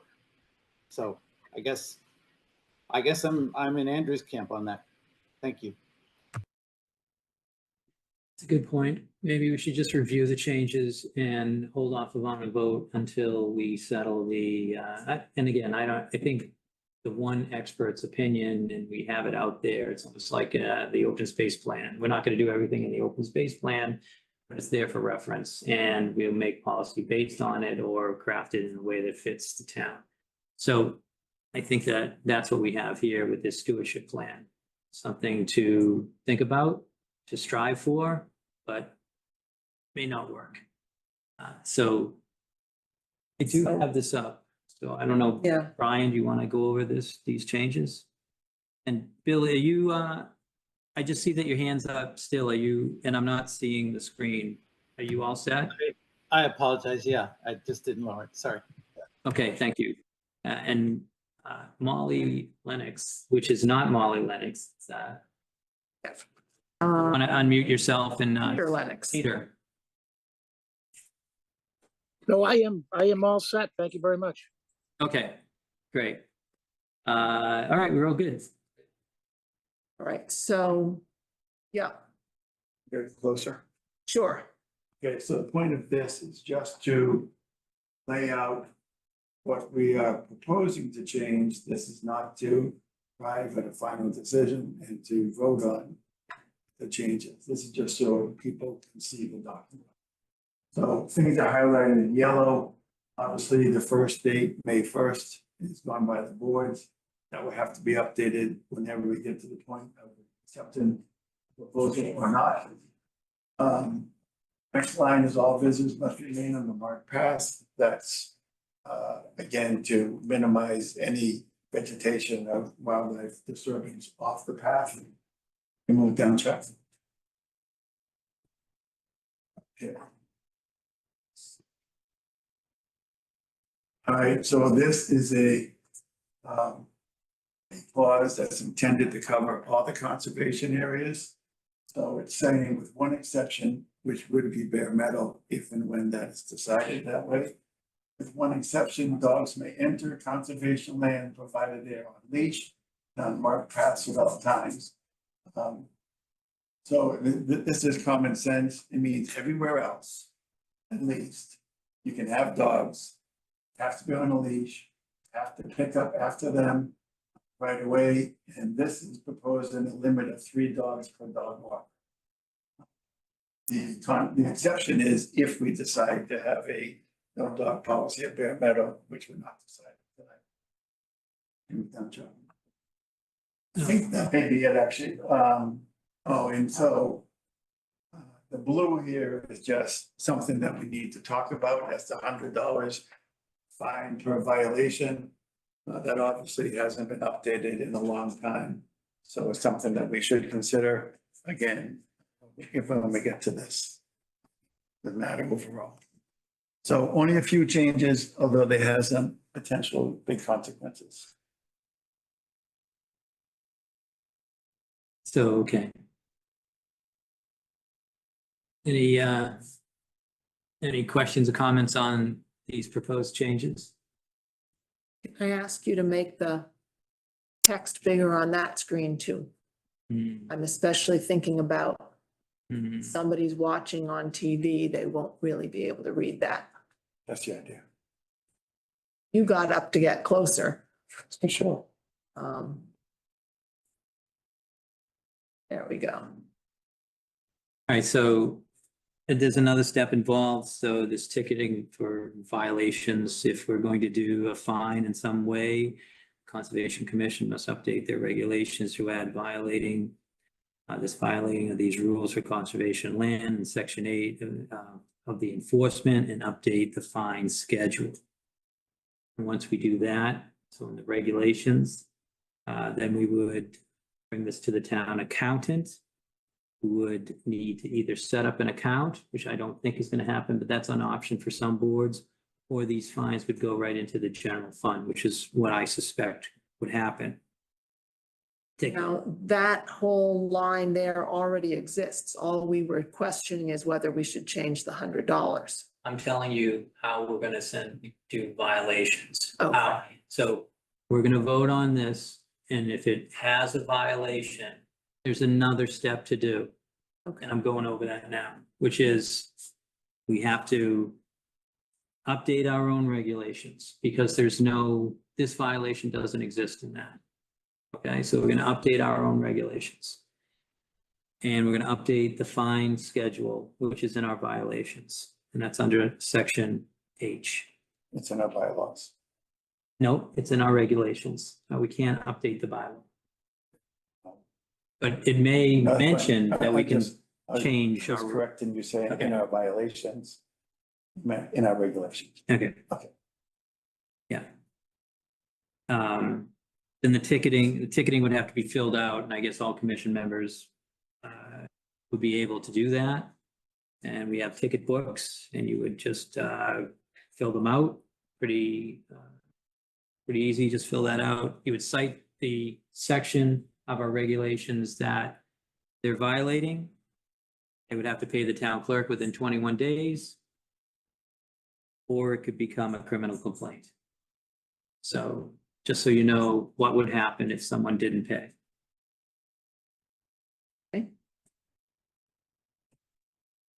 Chuck, there is one typo, under Section 8, subsection F. After number 4, the numbering restarts on the next page. There's 1, 2, 3, 4, and then down to 1, you might want to change to fix 5. Yeah, we looked at that. Why did that happen? Have we addressed that formatting problem? I think it's fixed on the website. I'm not sure, but I know that we all looked at that. And here it is again. Word does it to you every time. Here it is again. No, I grabbed this from the email that I. Okay. So All right. Walter has his hand up. Yeah, if you scroll down again, please, to the yellow area. I don't like the wording with one exception, because it doesn't say what the exception is. Can you say with the exception of something? Yeah, we could. I think you just wanted to get into the Bear Meadow exception one time, which is why it's down below, but it's a valid point. Yeah, because why don't I have that exception as a dog walker? That's how I read that sentence. I want that exception as a dog walker. Okay, so perhaps moving no dogs are allowed in Bear Meadow Conservation Area to the beginning of that paragraph and then saying with that exception, Right. that makes sense. I get his point.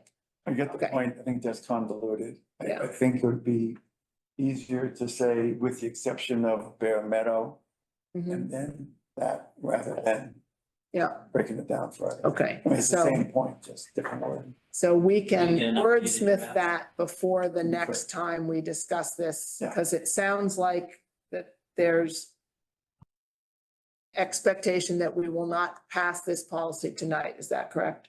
I would think that's good. Okay. Does that work for all of you? We push this off again? Okay, Oh. Is that what you're gonna say? Had that look. No, there's nothing more. I've said enough. You do have that look. all right. I Okay, have a, we need to make this on the very next, Meeting. Bill, yeah, stand up. Bill. I still had a comment. On the $100, if that had come from the statute you're citing, I'm a big believer in updating these things. As you all probably know, sometimes they'll give a dollar amount or a dollar limit, and then the legislature won't do anything for another 20 years, and it becomes ridiculously low. So, first of all, I think having a fine is important. I understand, and thank you, Chuck, for going through all the mechanics of that. But I think did the $100 come from statute, or was it a state figure? And we're thinking maybe we go higher than that? I'd like to clarify that first. Where The $100 is in the 2008 version. Perfect. So what I'm suggesting is you can go to US Inflation Adjuster, US Inflation Calculator online very easily, plug in $100 for 2008 and see what it gives you for 2024. US Inflation Calculator Adjuster. It's a standard and widely available. And I think if you go with that, it's very solid, because if someone says, well, it's $100 back in 2008, why did it change? Oh, it's just adjusted for inflation. We're not playing around here. We're just adjusting it for inflation. Most people understand that. And so I just wanted to suggest that, in addition to thanking you both for your work on this. And the other question I had, it didn't strike me as odd. I was just wondering how you came up with the number 3 for the dogs. So where that came from was, we recognize that there are individuals who will walk more than just their dog. They will walk neighbor's dog, a friend's dog. Some people have 2 dogs and walk a neighbor's dog. We wanted to allow for some multiple dog walking without opening it up for commercial dog walkers with a pack of 7 or 8. Right, and this is what I thought was the reasoning, and thank you for that. And that sounds good to me. Okay, those are my comments. Thanks. Yeah. One other answer to that same question was the mechanics and possibility of accurately tracking the waste matter of more than 3 dogs becomes challenging. If you're trying to pick up with your plastic bags after 5 or 6 dogs, that it's a little hard to track that many. So we figured 3 might be the upper limit of that you could actually, in a practical sense, get the feces collected.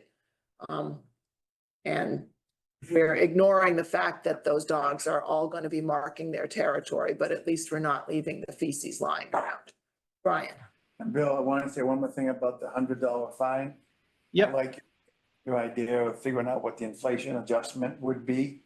However, once we get to that number, whatever it comes out to, I would like us to think about whether or not that number is actually enough of an impact to get the behavior we're looking for. I'm Yeah, I'm completely with you there, Brian. I understand, right? I just wanted us to get there as a baseline. I've already done the calculation. Comes out to about $146, which I think you round up to 150.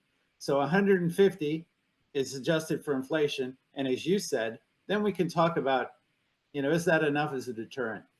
Okay, good. Thank you.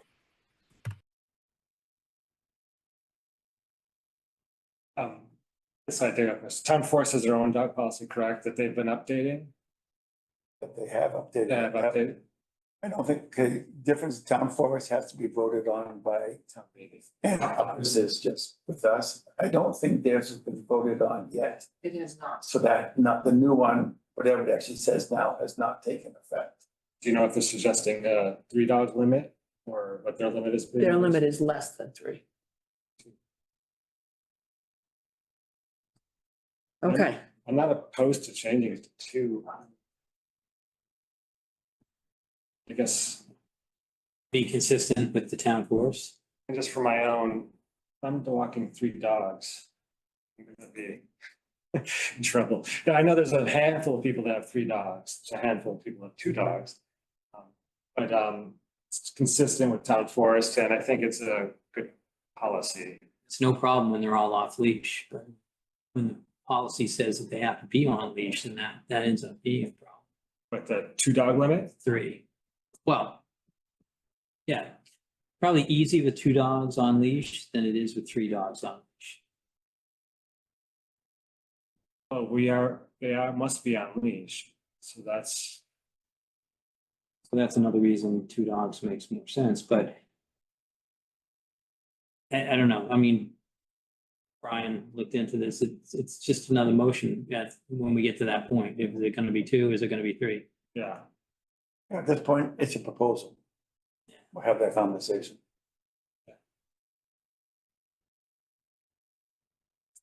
Okay. That's Jennifer. Thank you. Jennifer Hillary again. This was the main issue why I came tonight to speak, so I did just want to speak quickly. Although you're not voting, a few points I wanted to make in addition to what was enclosed in the letter that I circulated to Chair Moore and was signed by over 50 individuals in our community, and that was just by word of mouth. We would lose the stewards of our land if we do not permit individuals to walk their dogs in some portion of that land. And I really appreciate the suggestion that perhaps there's a happy medium. Perhaps we limit the number of dogs as was suggested at Bear Meadow. Maybe we keep them out of the meadowlands while it's being restored, but allow them in the woodlands. We increase signage to protect the vernal pools and the nesting birds, just like they do at the beaches. I think there's a happy medium to make those without dogs feel safe and empower those with dogs to do right by the space. And I really encourage this body to think about that, because although you have no requirement to go to the public and provide notice, this commission exists by a bylaw in our town. Those bylaws are voted on by town meeting members. You're appointed by select board members who are elected officials. So I think, and I know all of you and some of you personally, you want to do right by our community as a whole, which includes, reaching some compromise and making a lot of people, making this space accessible for a lot of people. And I think the work that you've done shows you want people to come there with the pavilion, the gardens, hosting Porch Fest. So let's not lose our eyes in the forest.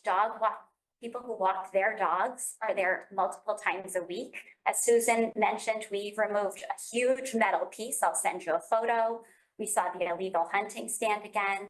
I was also involved in an owl rescue in the town forest this spring. My dog found the great horned owl, and we helped rescue these 2 baby owls. Only one survived, unfortunately. And your dog was not off the trail when it found this. No. The dog was on the trail. It didn't run into the woods and find the owl. The owl was very close to the trail. It was only 4 feet perhaps from the trail. So I'd really love us to think about an intermediary step before we go to the no dogs point. Thank you so much. Can I ask you a question? Yes. So why is Bear Meadow so important when we're not, this is not a townwide policy that we're, talking about here. But it's Bear Meadow and there's other stewards. It's not that we need the dogs. I mean, I think we're balancing,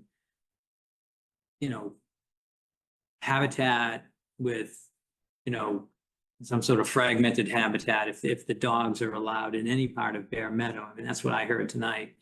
But why is Bear Meadow so important when the commission isn't even thinking about closing off any other property that they own to dogs? Because I love Bear Meadow. I think the 51 people who are on that letter love Bear Meadow. I go and identify wildflowers. When I go there, I try to be a steward. My children are stewards as a result of me bringing there with our dog. They've been involved in cleanups there. Let's create a relationship between that land and dog walkers. And when I say dog walkers, I mean residents walking their pet there. Let's create those relationships and care, because when we have people invested in that space and educated about it, that's when we're going to reap the benefits. But eliminating people from doing a passive, or maybe you're not going to say it's passive, but doing a recreation activity, like enjoying it with their pets, it's just going to make people feel like they've been eliminated from, having ownership over that space and being able to contribute to its well-being, which I try to do. I know Susan tries to do. Clearly, people who don't own dogs try to contribute to its well-being too. But you're going to eliminate people who go there when they can't go with their dogs. So I just urge you to consider a trial of some median. And I cited the trustees' work on this issue. They use 3 great words and I can't remember them offhand, but there are models that we can use. So could I follow up on that, Jeff? Please. So I understand your connection to Bear Meadow, clearly. But have you tried other conservation areas? Have you tried Perch and Woods? Absolutely, Brian. And Susan and I go to Kirchen Woods, I go to Town Forest, I go to Bear Meadow, I go to other neighboring towns. I like the variety. And I'm not gonna go, part of me being a good dog owner is bringing my dog to places he can experience new scents. And I feel safer, as I mentioned at the last meeting. I do. I don't want to be alone. That safety concern is not in that study, but for me, that's part of it. Although theoretically, one of the things we're talking about is perhaps treating the meadow part of it differently than the woods and the wetland down there. Not decided, obviously, but potentially. So if in fact that were to happen and you didn't have access to the field anymore, then the wooded area with some wetlands is very similar to some of the other conservation areas we have. What's unique about Bear Meadow is the meadowland, even though it's cultured, whatever they call it, cultured farmland or whatever. Grasslands. Yeah, so cultured grasslands.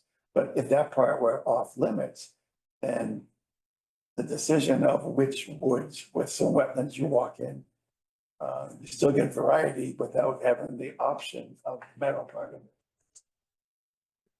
Sorry, Brian, what's your question for me? Well, I'm trying to understand. Don't forget about the 6 vernal pools that are out there in the. Yeah, no, that's true. Where the Conservation Commission has its actual jurisdiction. That alteration is a violation, so. Yeah, So I there's that. was just trying, Chuck is absolutely correct. But I was just trying to explore the possible changing of the Bear Meadow connection to a different one. I grew up in Vermont and we have a piece of property in our town where there are different designated uses for different parts of the property. So it is possible. It's possible. And I'd like the commission to consider that.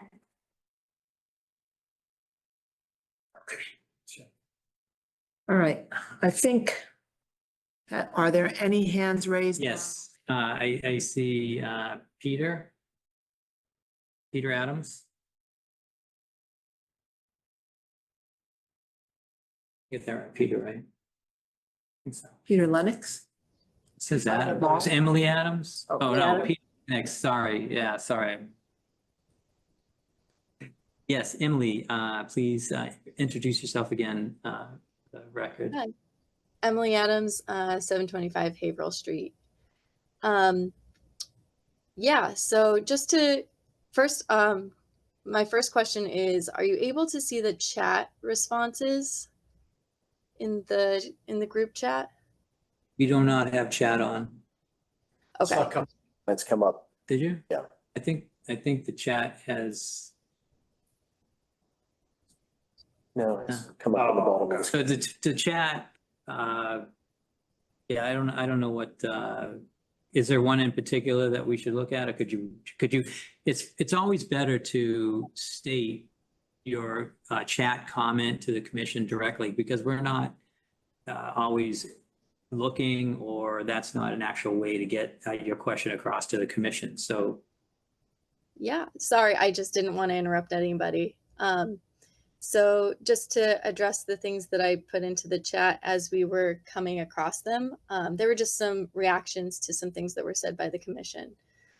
So first, all the way back to when we were talking about signage and reach out to the community, would I, as a community member, be able to post on the billboard at the entrance to Bear Meadow when the next meeting is? So what's inside those kiosks are the domain of the Trails Committee. So if you could reach out, to me and through Kathy Kelly, or if you know Kathy Kelly, you could reach out to Kathy Kelly directly.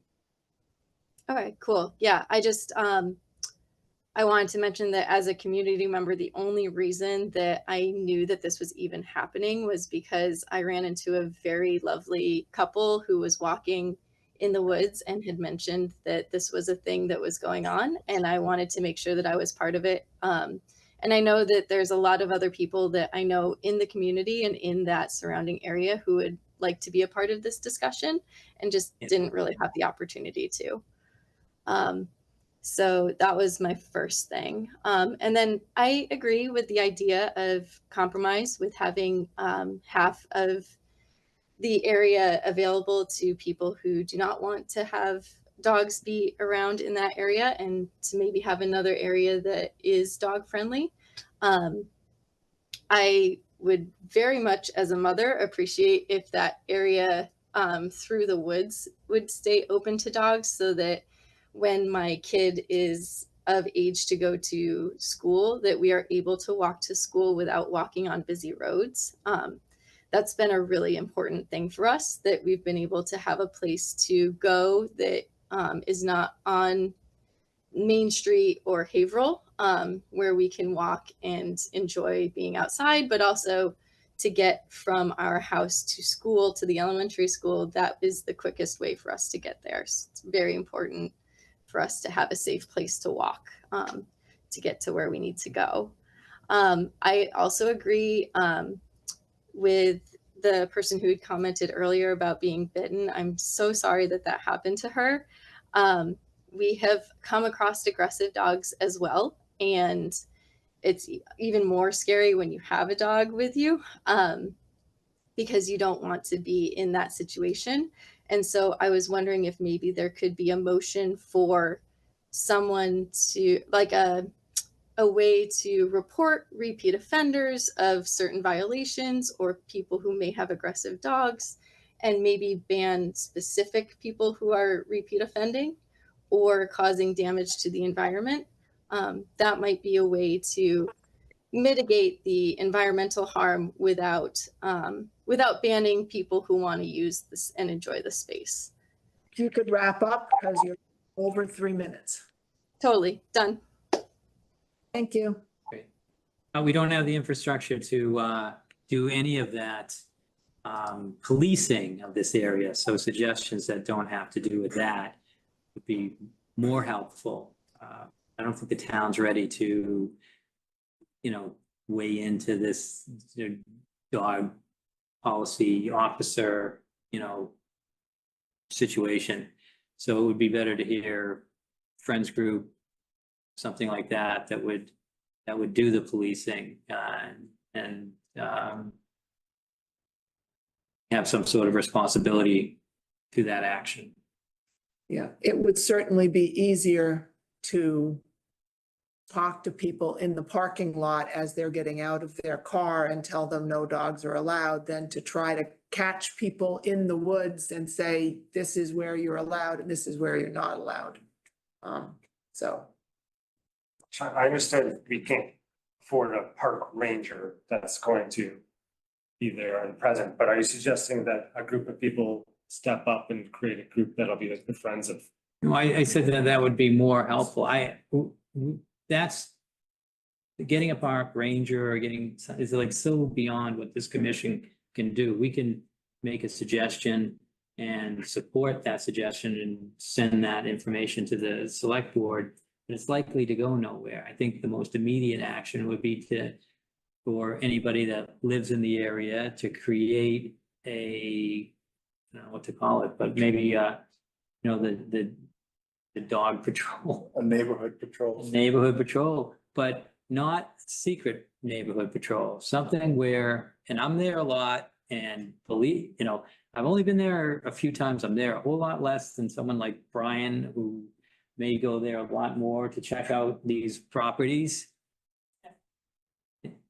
Or, I don't know, or other people. And every time I'm there, there's always someone with a bunch of dogs and there's an issue or there's something going on, or there's, dog bag left somewhere and, and I'm not straying too far from the trail.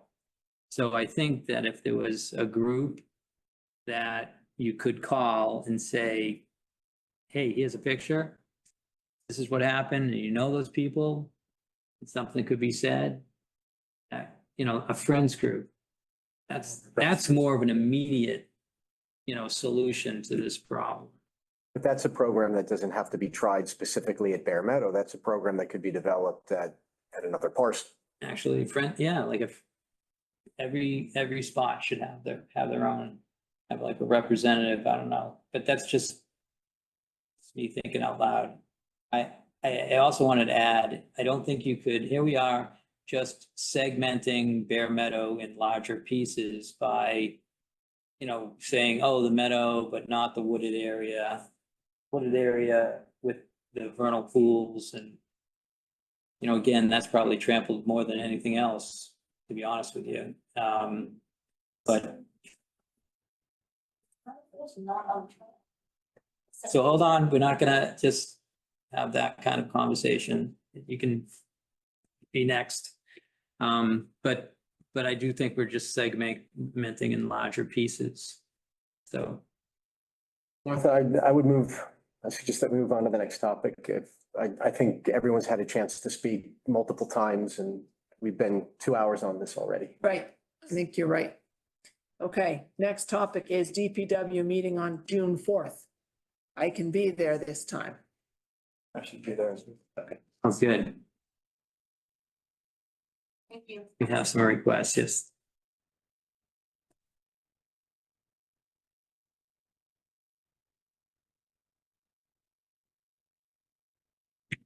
Okay. What's that look like? What I do. Town forest parking lot and trailhead, number 7. You want to talk to us about that, Chuck? To the party. Yeah, so we're gonna have a party. Yeah, no, we're gonna have a dedication of that lot 5 parking area. Because it's substantially complete. The work is pretty much done. And that's gonna be June 13th at 1 o'clock. This is the 12th? 13th at 1 o'clock. It just changed again. Oh. June 12th. And this is a moving target. I expect after 3 different dates, this one might stick. So, What dates? so it's at 1 o'clock And it's at 1 o'clock. And then Martha Moore and Brian Bowe said that they would, if they're available still at this date, would be talking about this land.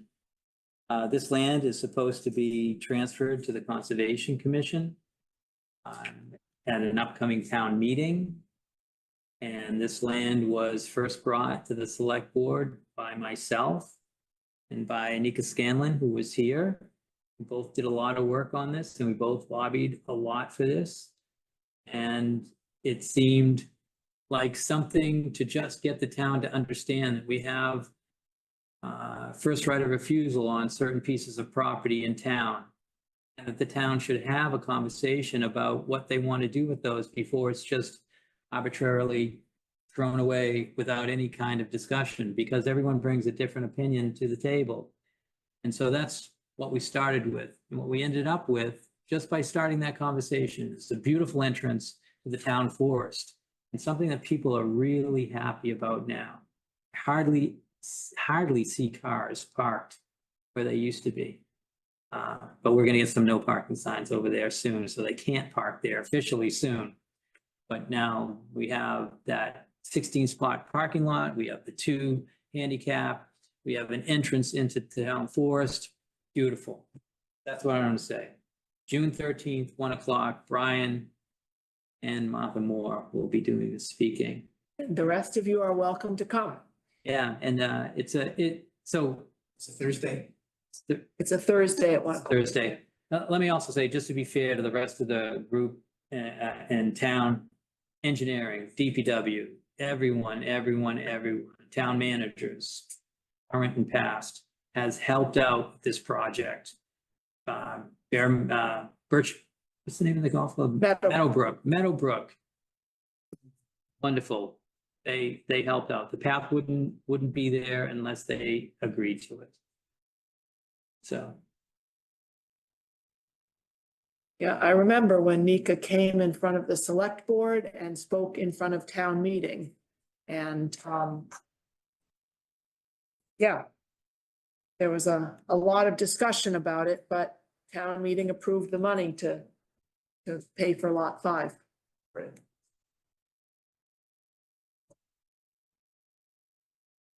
Okay, and yeah, so I'm glad to hear it's moved to the 13th at 1 PM. That's better for me.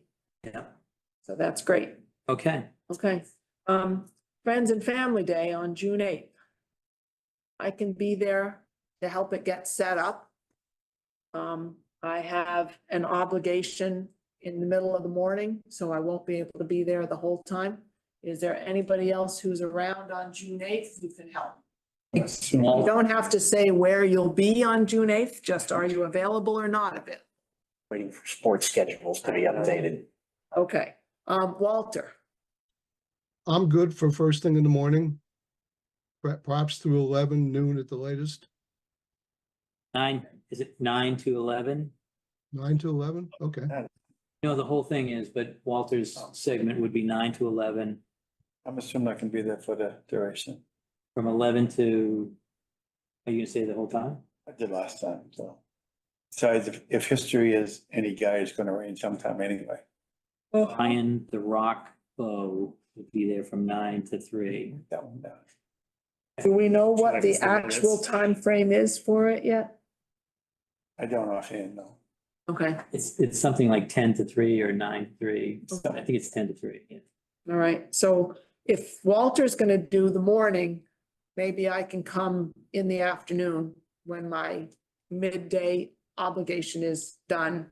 I'll come over at that point. So this is the one they have in the field behind the high school. Yeah, So we need an extension cord for that one, pretty long as I recall, although I'm not sure what the table and the booth's gonna be. right. The last time the town had people set up booths for the commissions and boards, so we were responsible for table, chairs.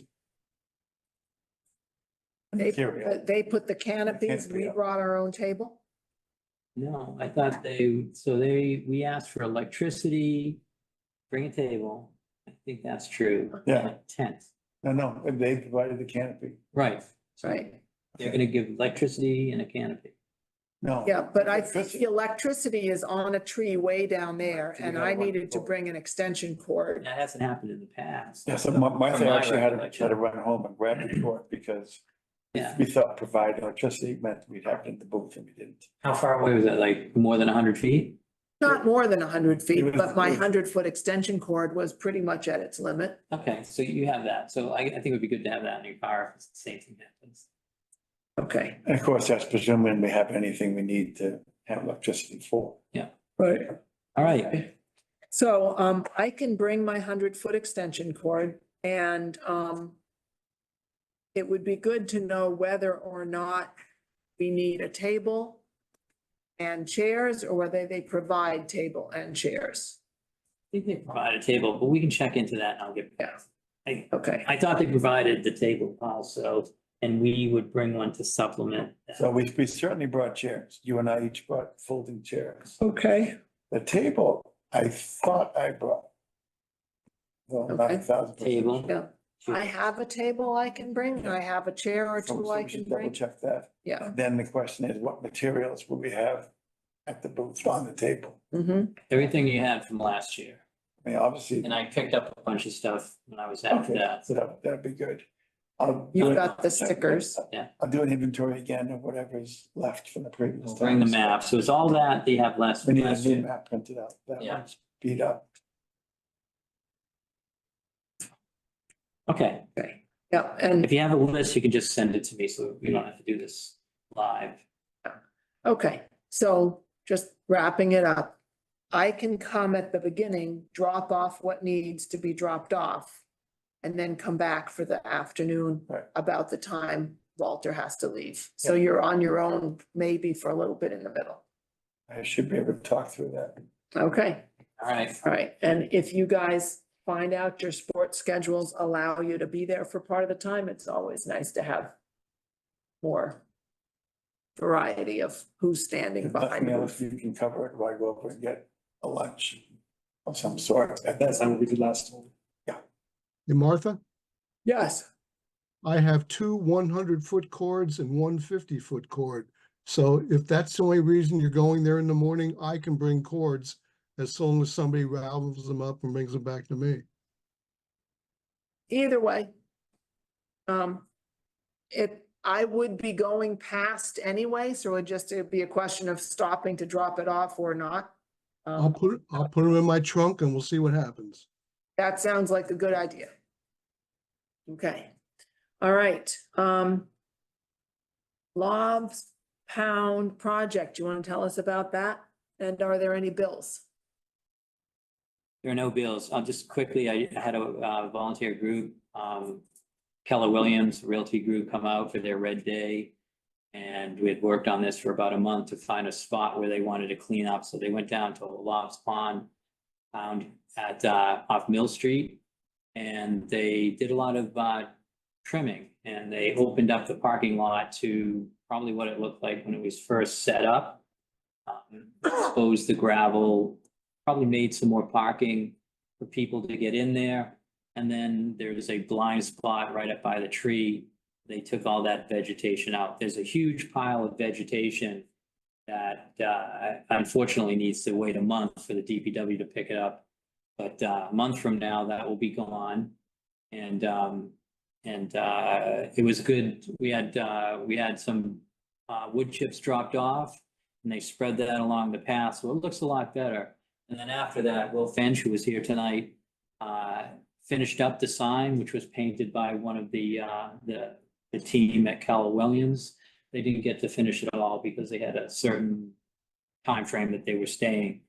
And I was gonna do it on Saturday, but Will took care of it, I think, for the very next day. So it does look good. It's still a work in progress. Thinking about getting a picnic table for that area and maybe some other things, but when I went down there, I noticed for the first time, I saw a lot of water. And it was just stocked with brook trout. So that may be waning at this point. It was several weeks ago. But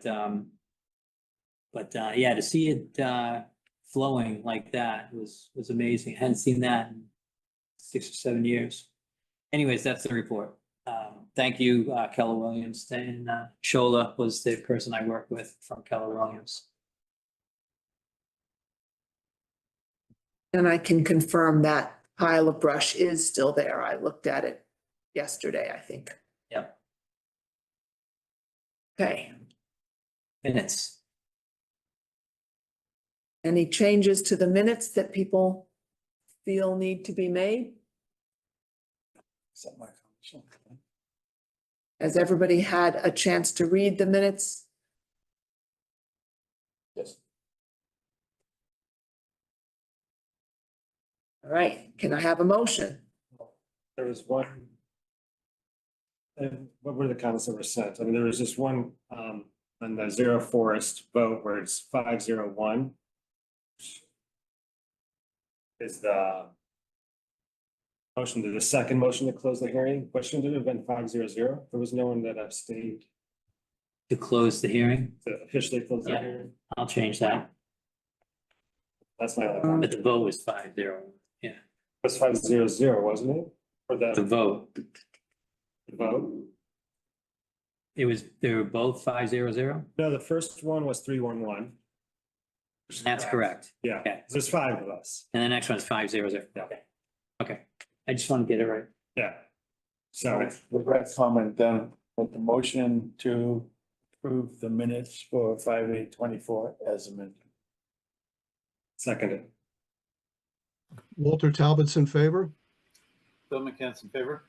Tony Rodalakis in favor. Andrew Driven in favor. Brian Bowe in favor. Martha Moore in favor. All right. Looks like we're at the end. Okay, and it's not even 9:30. But we didn't accomplish much. We did a lot of talking. Do you note, start that, It was after 7:05. 7:08? 7:08. Okay, we started at 7:08 and we approved the minutes. And that was by a vote of 500, no, 6. 1, 2, 3, 4, 5, 6, 600 approved the minutes. Okay, can I have a motion to adjourn? Motion to adjourn. Brian, at 9:25. Seconded by Andrew Driven. Okay, Thank you. All in favor? Unanimous. All right. Thank you, everyone. Good night. Thank you for hanging in there. Nice. All right, bye now. Bye, Walt.